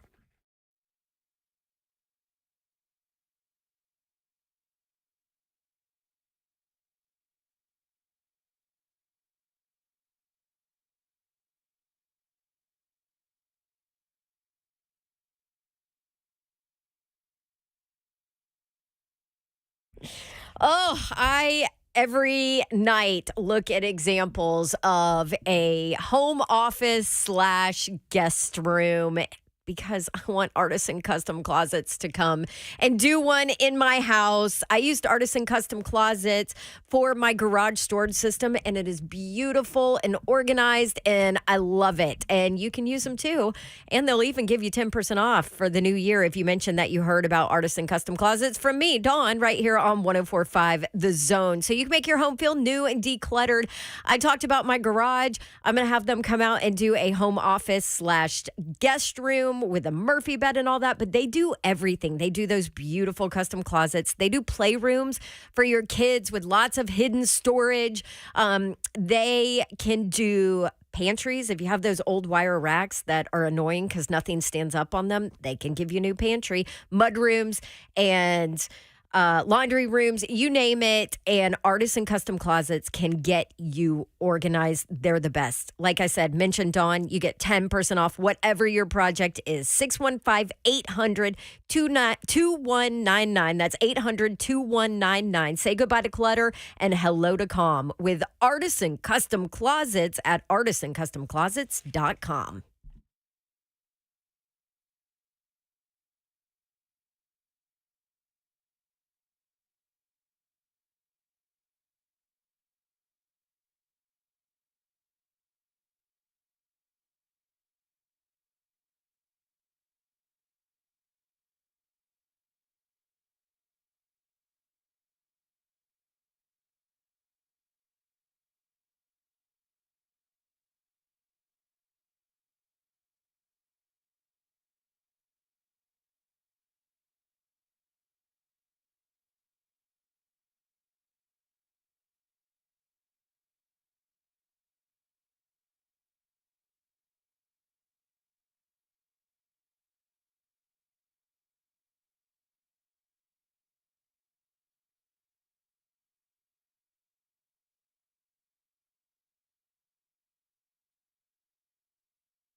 name. 3HL1045 The Zone. Her name is Don Davenport. My name is Brent Doherty. Ron Slay is on the SEC Network. Say my name.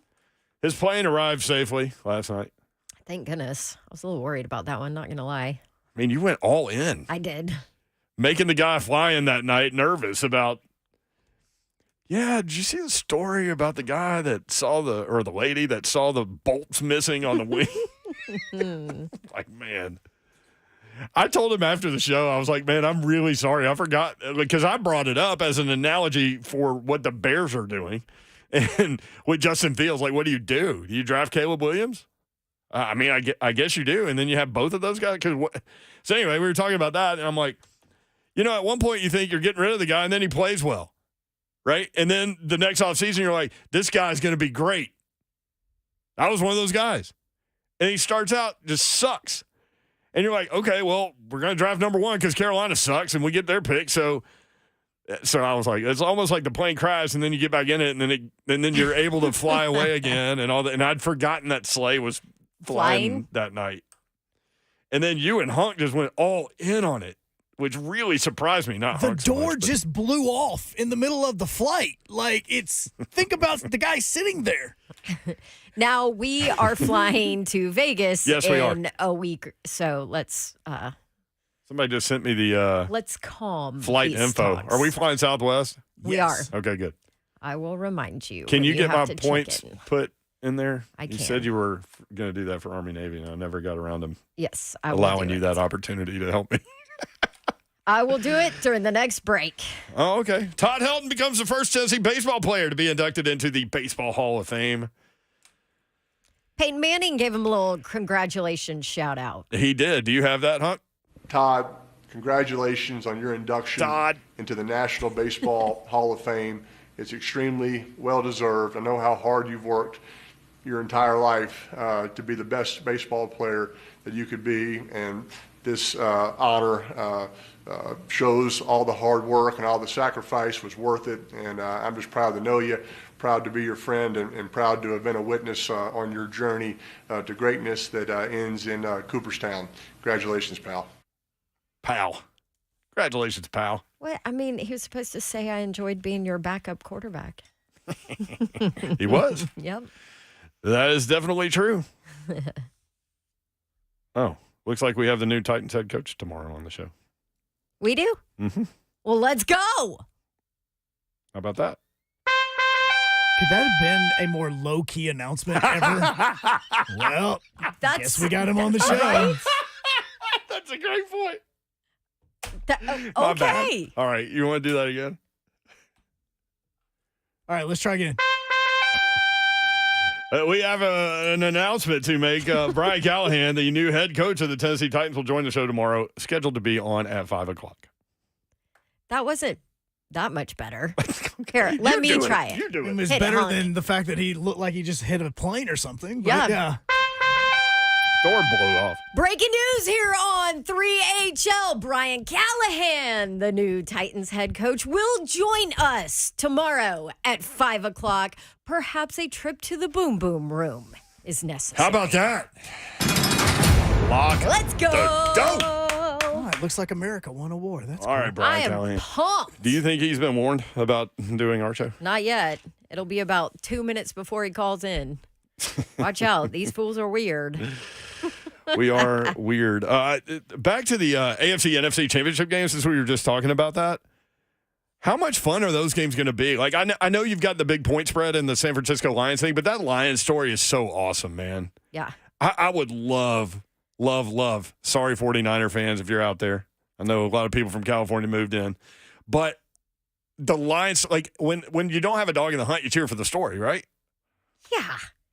And the underdog and the come from nothing. And now there's all these clips that are resurfacing of Dan Campbell from Hard Knocks in that year. Remember we all got excited about the Lions that year? We did, because But- we really liked how intense he was. Yeah, and how that organization was being run and what they were doing, the assistant coaches and everything. And Aaron Glenn was a part of that. And Yeah. that was so much fun. But you almost have to be guarded when you watch Hard Knocks because it's easy to get excited about the team that you're watching on Hard Knocks. Right. Even though And so- you know they're probably going to be not great. Yeah. Oh, And so the end season isn't much better. They made the Titans look like they just barely came from behind to win that game against the Dolphins when they dominated them the whole time.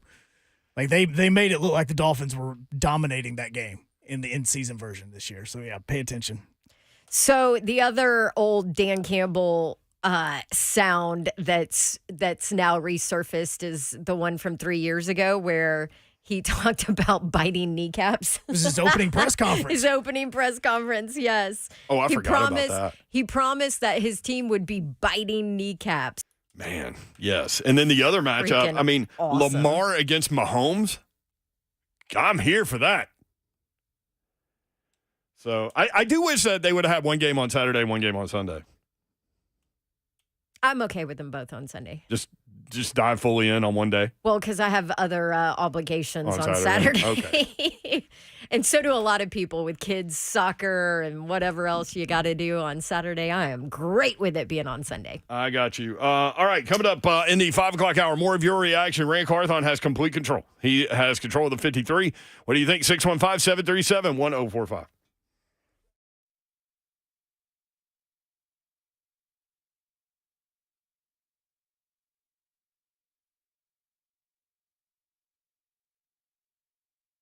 What's happening, good people? Ron Slay here, man. Let's bring it to you, Low T Center in the new year. First of all, Happy New Year, you ladies and gentlemen. We've got time to get out there, fellas. It's time to get to Low T Center and make it a great one. You've been feeling tired, grumpy, notice lack of motivation and drive. You got weight gain, loss of muscle mass, all of these things happening. This is low testosterone levels, people. Get to it. Low T Center, they come with it right now. Low T Center, only $25 to get your T level tested. Let's get to it. Low T Center, reinventing men's healthcare.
Good evening from the 104.5 The Zone Studios. I'm Joe Hunk. The Tennessee Titans made it official earlier today. Brian Callahan is the brand new Titans head coach. His press conference is going to be at 1 p.m. tomorrow afternoon. You can hear it right here on 104.5 The Zone. And then he will be joining us on 3HL at 5 p.m. tomorrow night. Now, in the announcement for Callahan being named the head coach, Rand Carthon was also given a new title as executive vice president, obviously / general manager, and Chad Brinker was promoted to president of football operations. People looking for a job, well, Vic Fangio is one of those. It may not be too long until he's off the market, as the Dolphins and him have mutually agreed to part ways as their defensive coordinator, but many are expecting him to be named the Eagles' brand new defensive coordinator within the next few hours. For all your foundation repair and waterproofing needs, you need to visit USSTN.com. Breaking news at once on your home for the Vols, the flagship station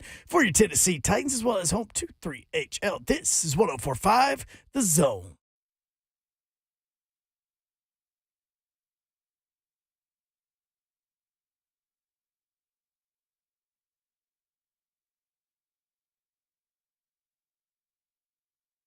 Three HL 104.5 The Zone Wednesday edition. It is official. Brian Callahan has been named head coach of the Tennessee Titans officially. It's officially official. Dawn Davenport is all choked up about it, but she's here. That's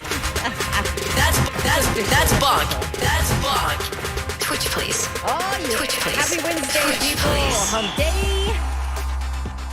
Yo, hump day. That is definitely true. And, I mean, news coming out of the Titans facility like every day. Every day I'm hustling.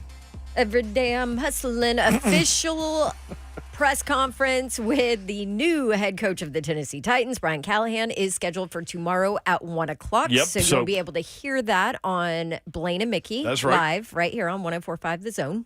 Yep. So make sure you, again, I mean, stuff's happening every day. Make sure you listen Right. to The Zone every day.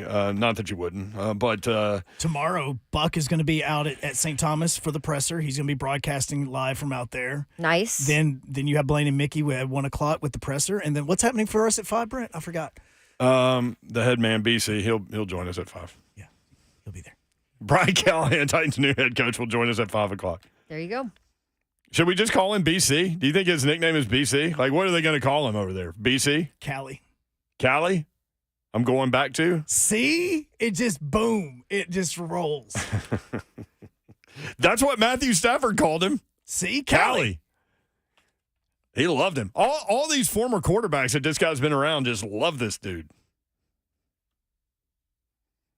What is going on with a text strand between me, you, and Todd Furman? You don't even want to know. I'm not going to. You just said I can't unsee this, so No, I'm not going to. you don't even want to know. Slay Dog not here. He's dealing with SEC basketball tonight on the SEC Network. I can't wait to partake in the Alabama-Auburn game tonight. Yeah, should be a good one. Should be a good one. Your team is a 4.5-point underdog, Which is despite being ranked crazy 8th in the to me. country and Alabama being unranked. That's the beauty of That college just basketball. shows you college basketball, and it also shows you how hard it is to bet college basketball. Yeah, that is definitely true. Definitely true. All right, 615-737-1045. Do you want to know what the responsibilities for two specific gentlemen are now that we have an organizational flow chart that we knew was coming, because this was an opportunity for Amy Adams-Strunk to get everything just humming? How about short up? And you're an organized person. Like, you want to be organized. I do too. I like the whole idea of I am for sure. Come to my place. See what's up. Everything's in its place. It's ridiculous. I have OCD or whatever. Anyway, you're saying I'm not organized in how I present a show, which is which is not true. Technically, I said nothing, Mayor. Yeah, Absolutely but I know nothing. you're nonverbal. Nothing came out of my Listen, mouth. if most people are 90% nonverbal in their communication, you're 99.9. You're saying I can't hide anything? No, hell no. I mean, maybe from other people. Nope, I can't do that either. I've been around you too much. But anyway, this was an opportunity for her to get streamlined. And so, like, think of a funnel, and it goes down to the tip, and the tip is Rand Carthon now, and he will answer to Amy. Stop it. Again, I said nothing.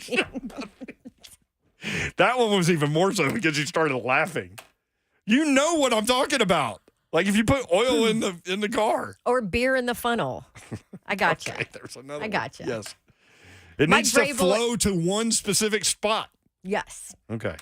Rand Carthon has been promoted to Executive Vice President and General Manager. Chad Brinker, I love that guy's name. Brinker has been promoted to President of Football Operations. All right? Mm-hmm.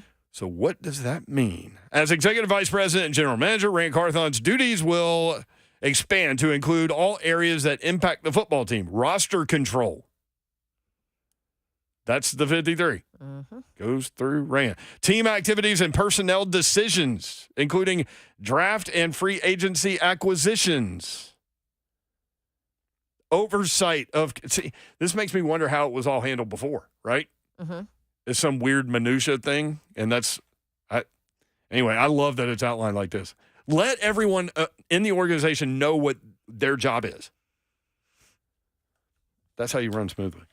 Including draft and free agency acquisitions, oversight of Callahan and his coaching staff, scouting, sports medicine, and player engagement. This is what Amy Adams Strunk said. We didn't read this earlier. Over the past year, Rand has impressed me and our staff with his innovative approach to roster building. Rand's exceptional reputation around the league as a talent evaluator and culture builder was a clear competitive advantage during last year's free agency and draft process, as well as our recent search for a head coach. Simply put, Rand Carthon makes the Tennessee Titans a destination for the league's top talent. By expanding his role to include full roster control and oversight of the coaching staff, our organization will now benefit more completely from Rand's unique ability to build and lead a championship caliber football team. That from Amy Adams Strunk. AAS. Brinker. As president of football operations, a new role for the organization, Brinker will provide, and you got to be a smart dude for all this stuff, will provide executive leadership and support for the entire football side of the organization. His day-to-day responsibilities will include direct oversight of the football departments that address salary cap management, analytics and strategy, communications and information systems, and team operations, including security, video equipment, and grounds. Brinker will also continue to provide scouting evaluations of top talent in both college and the NFL. Okay. All right. So now those two guys know what they're doing. Does it work? Because now you've got a general manager who has 1 year of experience, and you have a rookie head coach calling plays for the first time. Well, when you put it that way, that's a little worrisome. I mean, let's go. But you hired these people for a reason. You feel confident in their ability. So here you go. Go do your job. Is it fun to kind of watch a restart? Like to be kind of on the ground level of whatever this is. Absolutely. And to see if it rises like a phoenix from the ashes toward the new building? Yes. I think it is too. Well, and I'm excited about it. I've something different to talk about. I have since heard great things about Rand from players. I've heard, yeah, same. Now, people in the business for me, but yes. Yes. Now we'll see, what that looks like moving forward. But at the end of the day, and I had said this before when Vrabel was fired, there was dissension. There were lines divided. There were staff members divided in that building, period. No matter how you looked at it, something had to be done to fix the dysfunction. And Miss Amy recognized that as a business person, looked at her business and said, there is something awry here and I have to make a change. And not only did she make a change, got rid of Vrabel, but she made a change in the management style. So there is no question about who's in charge, Yep. what. And here's the other thing. there's no question about who's to blame if things go bad. And there's no question about who all gets the credit if things go well. So now you have everything set up to be able to function as an organization properly. You just have to see if you have the right people in the places to do it. Right. And That's only time is very going well to put. tell. That's very well put. And then now you've got the Senior Bowl coming up. Mm-hmm. You've got staff. What's the staff going to look like? And Which I'm we've talked a lot curious, about too, that. when it comes to scouting staff, too. Is the same scouting staff in place? Does Rand make changes there? Because this is like go time for them. Yeah, and this scouting department has been together for a minute. Mm-hmm. I think Because I remember you them still saying- have. I think they remember saying that they wouldn't do anything to the scouting department until after the draft. Yeah.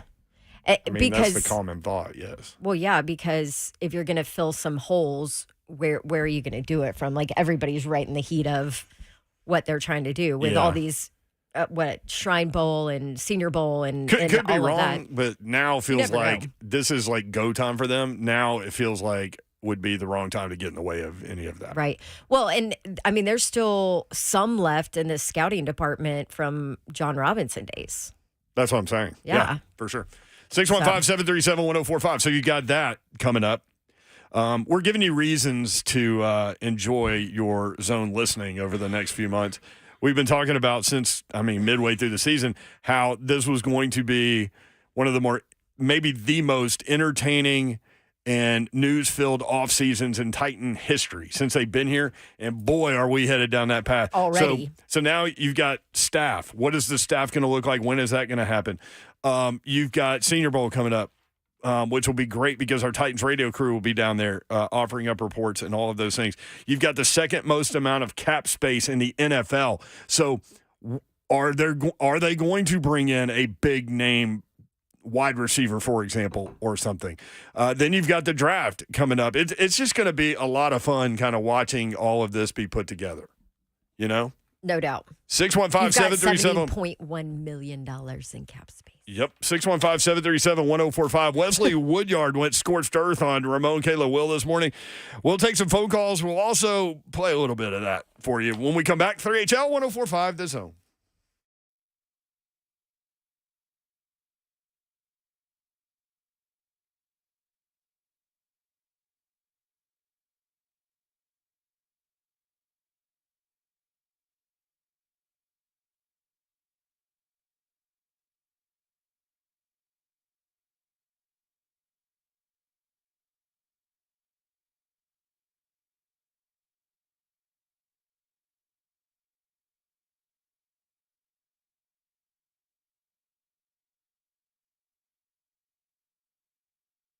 All right, y'all. Now it's time to get to it, man. Don't let that asphalt be your fault. You understand what I'm trying to tell you? You pull out there, man, and you look into your commercial parking lot and you say, man, look at all those divots. Yeah, that ain't no roller coaster. It ain't Jurassic Park walking through. No, it's not. It was just snow and ice, and you didn't call on Milliken Corp to come and make your snow and ice removal. Shame on you. Babsy don't like me to say it, but I'm saying it anyway. And I love when people stand beside their work, man. The difference between Milliken Corp and normal concrete companies is that they provide top-notch customer service. That's right. Have you called companies and it's been weeks before getting a response?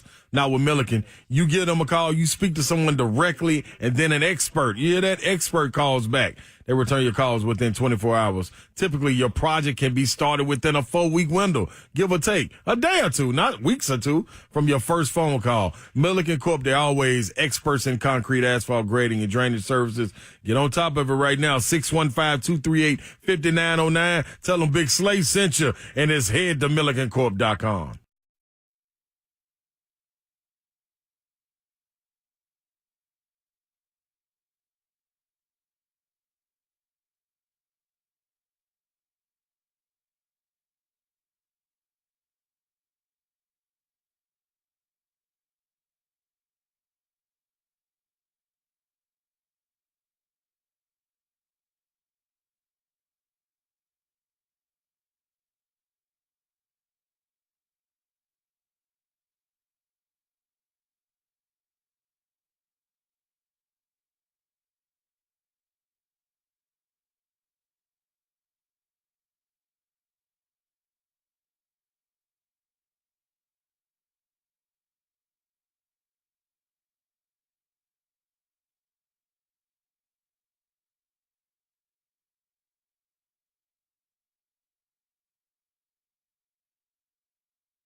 3HL 104.5, The Zone. Brent Doherty, Don Davenport with you. Slay Dog will return tomorrow. Again, Brian Callahan will join the show at 5 o'clock.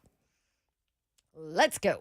His press conference will be at 1, so tune in to Blaine and Mickey. And Buck will be broadcasting live from the event, prior to the event. Buck will be tailgating, I guess. Buck will be doing Titans facility keg stands. I was waiting. Well, that's just getting interesting. I was trying to get her attention. So weirder. I just kept going. I was just texting to make sure that we can have video with the Brian Callahan presser for Blaine and Mickey at 1. I don't know the answer to that question. That is a question that we came up with at some point last week. It was Rand Carthon's press conference. Yes. Yes. So we'll try to work on that. Coming up tonight in the world of SEC basketball, LSU at Georgia at 5:30 on the SEC Network. Number 8, Auburn at Alabama. Bama, a 3.5-point favorite, unranked against number 8 at 6:30 on ESPN. Mississippi State at Florida, 7:30 SEC Network. Arkansas at Ole Miss, 8 o'clock on ESPNU. And you can tune in to the SEC Network all night long to see Slay Dog, who arrived safely last night, thankfully, in Charlotte and was up very early this morning, let me just say. Yeah. He's texting us at like 6:50. Bashan just asked, wow, what was that, Brent? I don't know. What was it? Keg. Oh, keg stand at the Titan Yeah. facility? Yeah. I mean, listen, Buck's the kind of guy, if you challenge him to do something, he'll do it. Like, he's that guy. I bet you won't do this. You know that guy? I We don't all know know if that guy. He's not that guy. Slay's that guy. Oh, yes, like he is kind of that Yeah. guy. Yeah. 615-737-1045. Let's go to the phones. Murphy in the borough. Murphy, what's up? Man, everybody better get pumped up. My headache is gone because BC powder is here. Brian Callahan. Brian Callahan We got powder. BC powder. It is going to be he and Rand, folks. I'm telling you, Magic and Kareem, Lucy and Desi, Sonny and Cher, Laverne and Shirley, bosom buddies, Matt and Jeff Hardy, Fox Lemon Jammer. I got to go. Wow, that was a barrage of imagery. He is bummed. I like the Hardy Boy. Who's Laverne and who's Shirley? Laverne and Shirley? Which bosom buddy? Like, which guy is Tom Hanks? Y'all remember that show? No. Yes, no, it was before Tom Hanks became really big. Yeah. I have no idea what you're Tom talking Hanks about. was in a show called Bosom Buddies. Yeah, that show probably wouldn't be on the air in 2024. No. Probably not. 615-737-1045. I love the passion for Murph. Big I do Murph talk. too. That was good. Well done. There's some passion being exhibited on the airwaves this morning. Yes. Boy, Ramon Will had George McIntyre on. New Tennessee 5-star quarterback commit from Brentwood Academy. You can check out the podcast where you get your podcast. They also had Wesley Woodyard on today, former Titan linebacker. And this has gone all over the place on the internet. And as you pointed out earlier, Don Davenport, that it has received a wide range of opinion and response. Mm-hmm. Mm-hmm. So Woodyard played for Braves, and For 2 years, I think. Yeah, one of the things he was talking about that was interesting. He was like, the linebacker room should have been great, right? Like under a head coach that played linebacker, but right. It's like, man, bring the energy, don't suck it out. I mean, these are kind of the things that he was going with. So you want to just go down the list? There it is, number 4. Let's do that one. This is Wesley Woodyard talking about the meeting rooms and what they were like with regard to Vrabel. I'll give you an example of what was going on.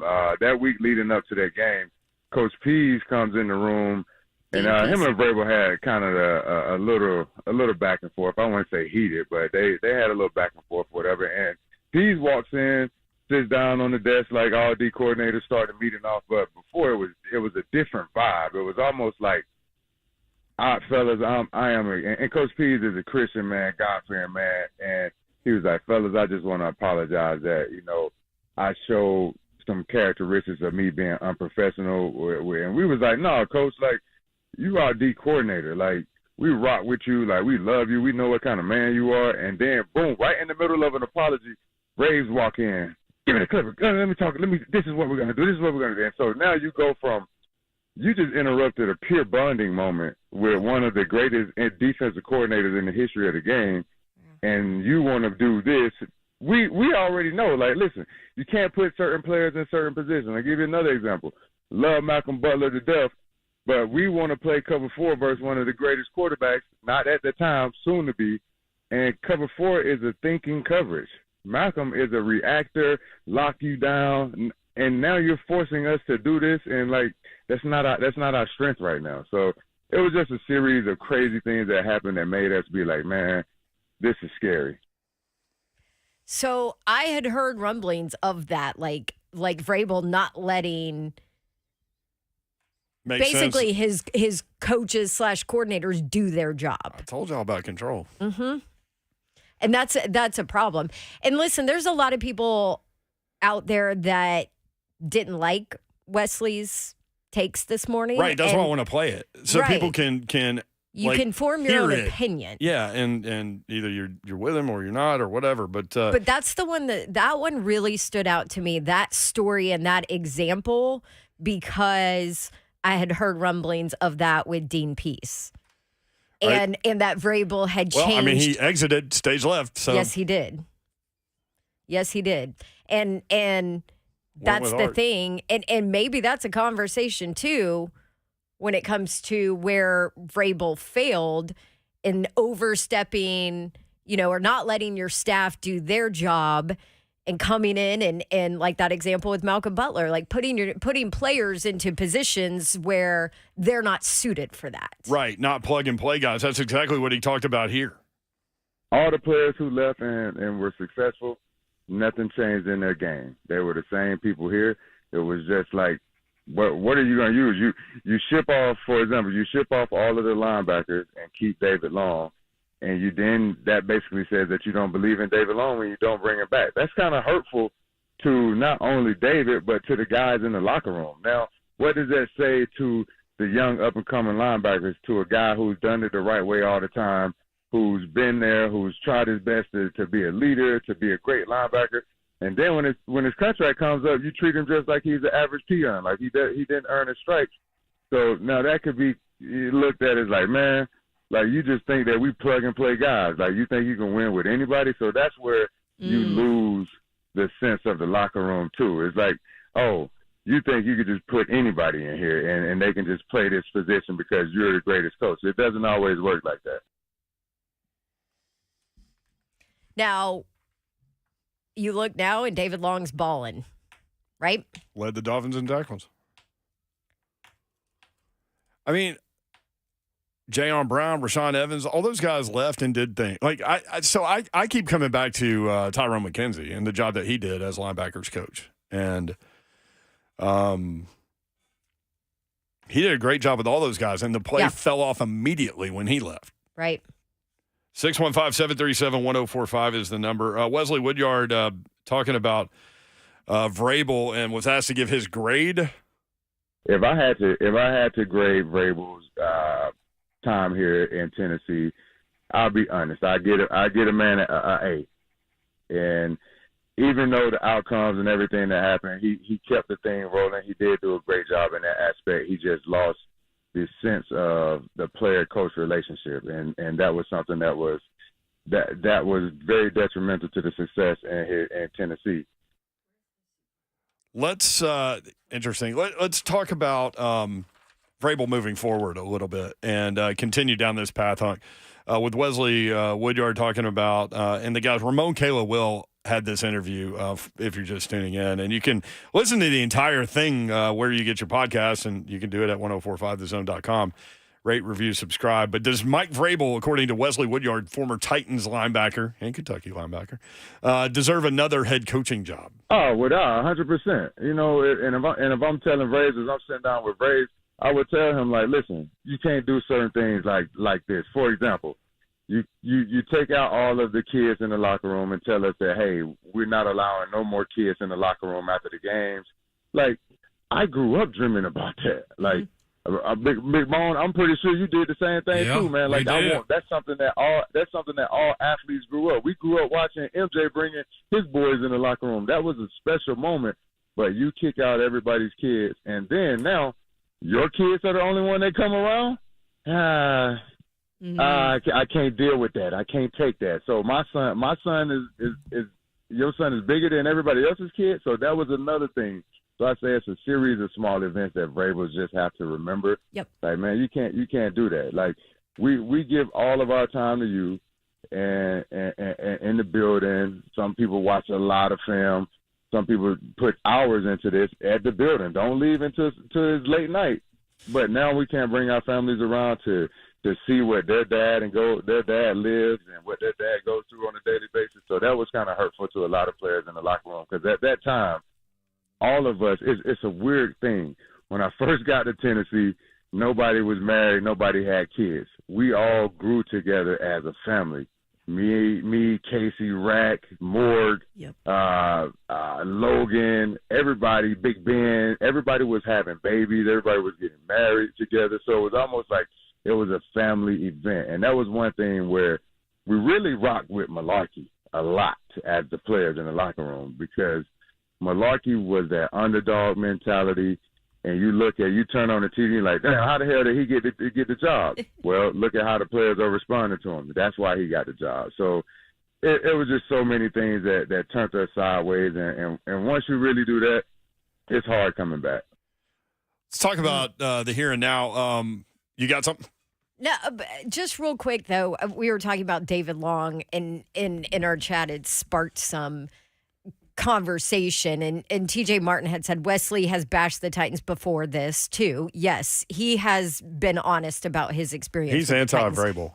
Yeah, and he said, although you heard him, he deserves a job. Yes, like to be a coach. Basically, he's just saying he needs to change how he treats some of the players. Anyway, he went on to say, this is one man's opinion. He just didn't like Vrabel. David Long couldn't stay on the field, and then later said David isn't balling, for one. He was solid at best. He did his job and tackled. When you're a linebacker and can stay on the field, you should get 100 tackles. TJ, no, you're wrong. He played very well this season when he left. Yeah, he did.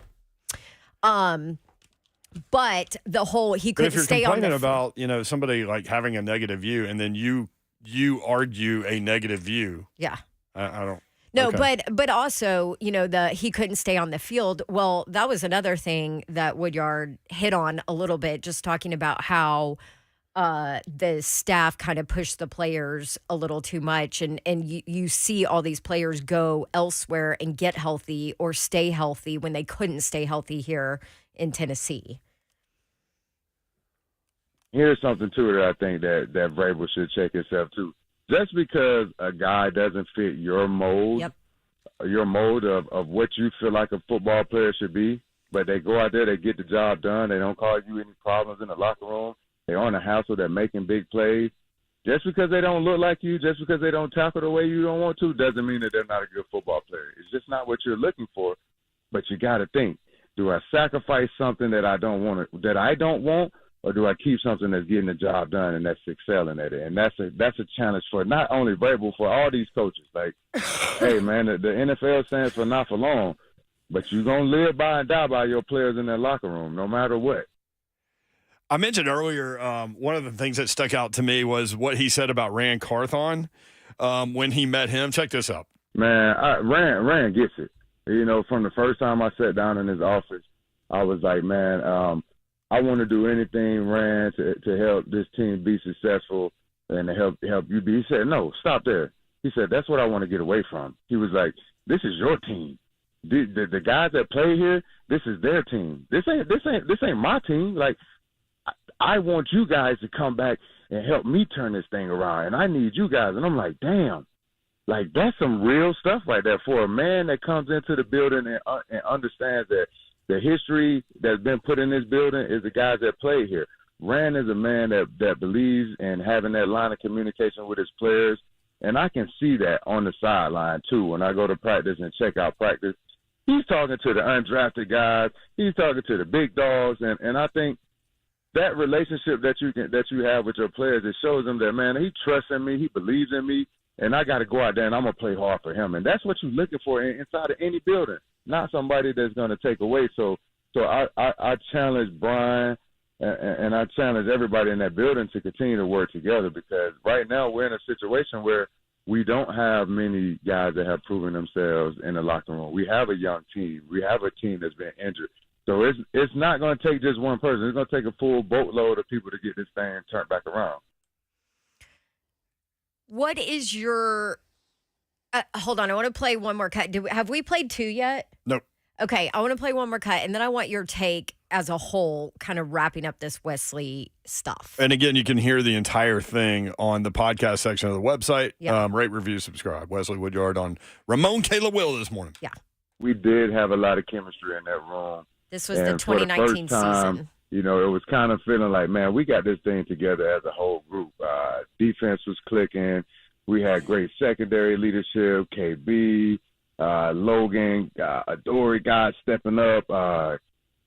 Front is me, Rack. You know, Rack wasn't there at the time, but me, Casey, Daquan, guys just stepping up. Guys feeling good, wanting to play for each other. And, you know, somehow, man, we used to walk around that building and be like, dude, we got to be careful. We win this Super Bowl. This could make a certain individual really peak, and we might not like that. So it was kind of conflicting views and feelings of, do we want to win a championship with this man? And he turns worse than what he is. Think about flying to KC in the AFC Championship game, and you're sitting there questioning, so do we want to win this game and go to the Super Bowl? You really had to ask yourself that. I mean, I think he was being somewhat facetious in for sure. in that comment, but it does kind of show you. I just saw Bo Skay, former tight end, who tweeted and said, well, the Vrabel cat's out of the bag. Definitely not a surprise. Ego is the enemy. What is your... There was word around the campfire about a lot of this stuff. What is your overall take? And you also have to remember... I think it's... Wesley played under Vrabel in his first 2 years, too. I think that it's... You have to remember that. As, who put it? Laura put it, this is Woodyard's truth, right? Yes. So I think you could find... Like, we could put... I texted Taylor to come on the show not too long ago. He will sometime soon. He loved Braves. Yeah, and he'll offer a completely different take on and you know, I mean, we've all had bosses, and some people would have Love a glowing response, and Yep. some people would be like, "Man, this guy sucks," or whatever. Exactly.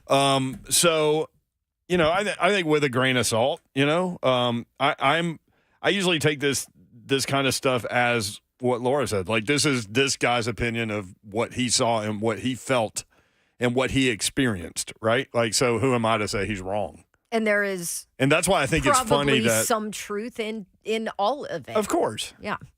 And it is for him, you know? That was his experience.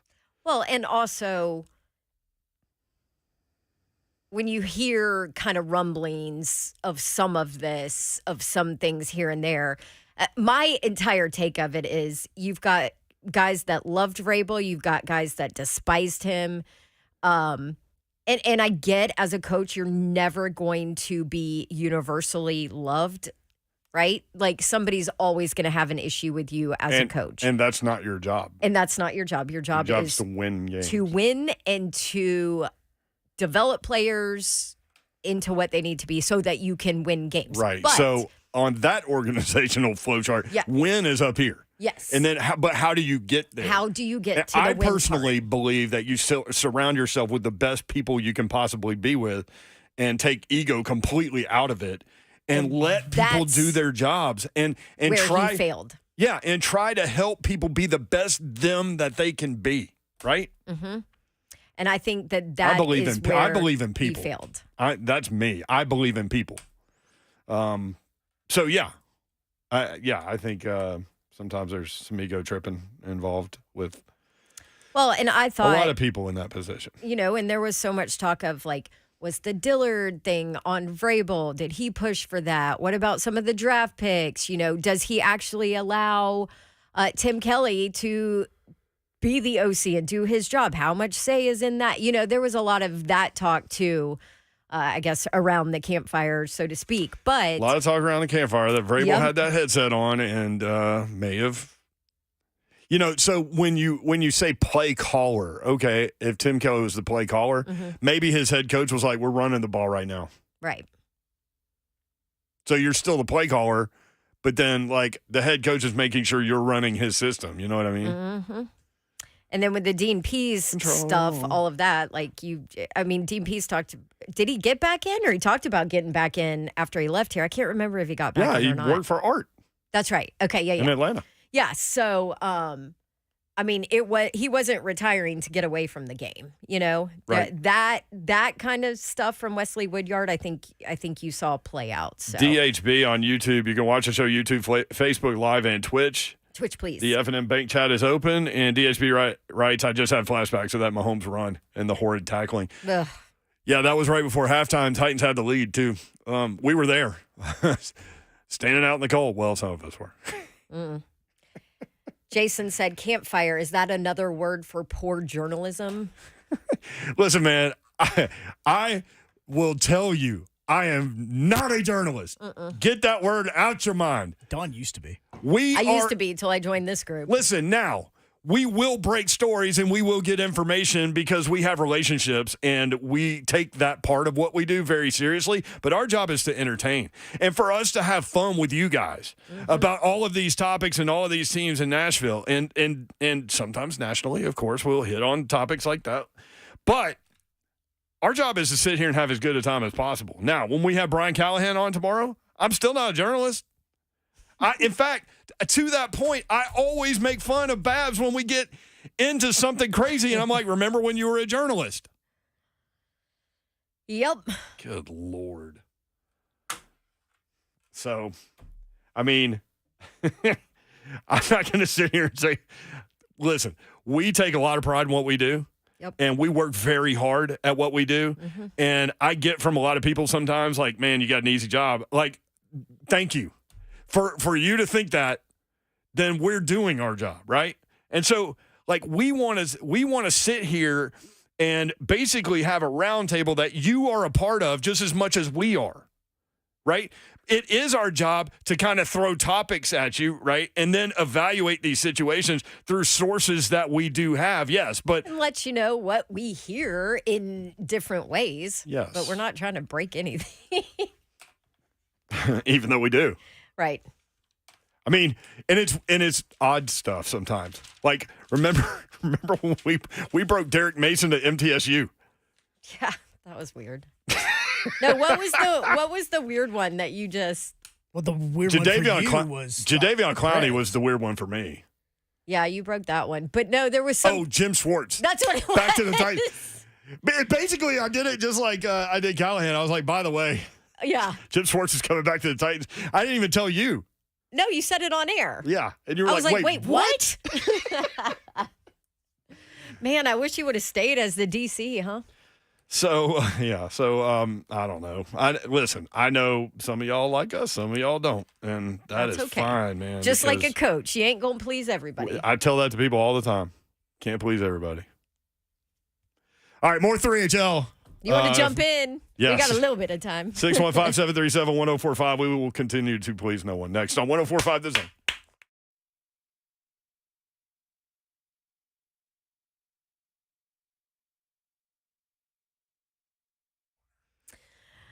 All right, Cove Generators. Yes, it is your premier Generac home standby generator dealer. You want to never get caught in the dark again? You should let your friends, our friends, Cove Generators, help you with all of your home generator needs. They're experts in this field. It's family owned. They train all their technicians to care about you and your generator needs, and that's all they do. So, you can trust them. They're carefully trained. They'll measure and install the perfect size Generac home standby generator that is right for you, which of course saves you money in the process. Easy decision. Cove, COVE generators.com, your premier Generac home standby generator dealer. And they can do services and repairs on any brand of residential and industrial generators. So get ready for the next power outage. Let Cove Generators help you out. CoveGenerators.com.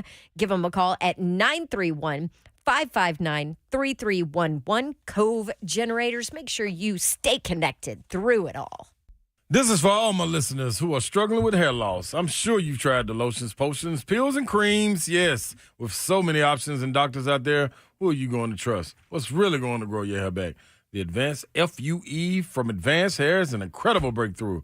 Receding hairline, thinning hair, bald spots, Advanced Hair offers a simple, quick, one-day treatment that begins regrowing your own natural hair the very next day. And get this, Advanced Hair even guarantees your new hair will grow. It works for men and women across all ages. And there's no one in hair restoration I recommend more. For free consultation, call 629-348-HAIR. And if you move forward, you will also receive $500 off. 629-348-HAIR. Refine your hairline with the team that has redefined hair restoration. And don't forget to ask about that guarantee. Make sure to view the incredible before and after pictures at advancedhair.com. 629-348-HAIR. That's advancedhair.com.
3HL 104.5 The Zone. Coming up tomorrow, Brian Callahan, Titans head coach, will join us at 5 o'clock. His presser will be carried live during Blaine and Mickey at 1. So busy day on The Zone. Buck Rising will be broadcasting live from the Titans facility. So it's going to be a fun day. Also, Lamar against Mahomes, AFC Championship game coming up on Sunday, and Tracy Wolfson will join us to talk about that. She'll be on the sideline, and we will get that done, and she's always great. She does a great job. What else we got? Greg Cosell. Yep. He is allegedly starting to go through some of the draft people. So, yeah, we'll text him tomorrow and see what he wants to get into. And then Big Savagery, Ramon Foster, will join us, as if he's not the most busy person out there. Well, I say that, and then I think about you and Slay. Good Lord. Slay right now. Slay right now. Yeah, I know. Like, it's helpful for me that you guys don't overlap too much. Right. That makes it a little bit easier. Me sitting here twiddling my pen or my thumb or something. I'm trying to find a movie to go to. Oh, yeah? Do you like going to movies? No, I hate it. What do you mean? I despise it with all of my being. Oh, my gosh. How did I not know this about you? Oh, my gosh. What would it take to get you to a theaters? Now the question. Like, if you hate it that much, and your own brother's an actor. I know, and I haven't even seen his movies. It would take a lot. Trust me, because my whole family are big. Like, my brother and my dad are huge movie people. I mean, they go. Of course, your brother is an actor. Yeah. They go watch every single movie all the time, and I hate it. And my husband is loves going to the movies, and I hate it. So you know what he started doing? They play old Disney movies on Saturday at the theater. He'll take baby Babs. Let it go. Is that true? Go watch a movie. Yeah. Hey, Jim Harbaugh to the Chargers. Done deal. I love sports. Which means that the college football transfer portal in chaos is about to hit again for another 30 days. There's also rumor now that the NCAA is potentially going to grant him immunity when it comes to the Michigan stuff so that he can speak on it now that he's out of the league. I mean, what's he going to speak on? The fact that he cheated? Who the hell cares anyway? That's another story going out there if he took the job. All right. Oh, this is going to be good. That's funny. Yeah, I'm here for all the entertainment in sports. Jim Harbaugh, the NFL again. It's going to be fun. It will be fun. What's coming up? Huh? That would be the 3HL after party. All right, appreciate y'all putting up with us for sure. Slay Dog back tomorrow. It's the after party. Titans head coach Brian Callahan at 5 o'clock. Love y'all. Good night. God bless. See ya. We want to be.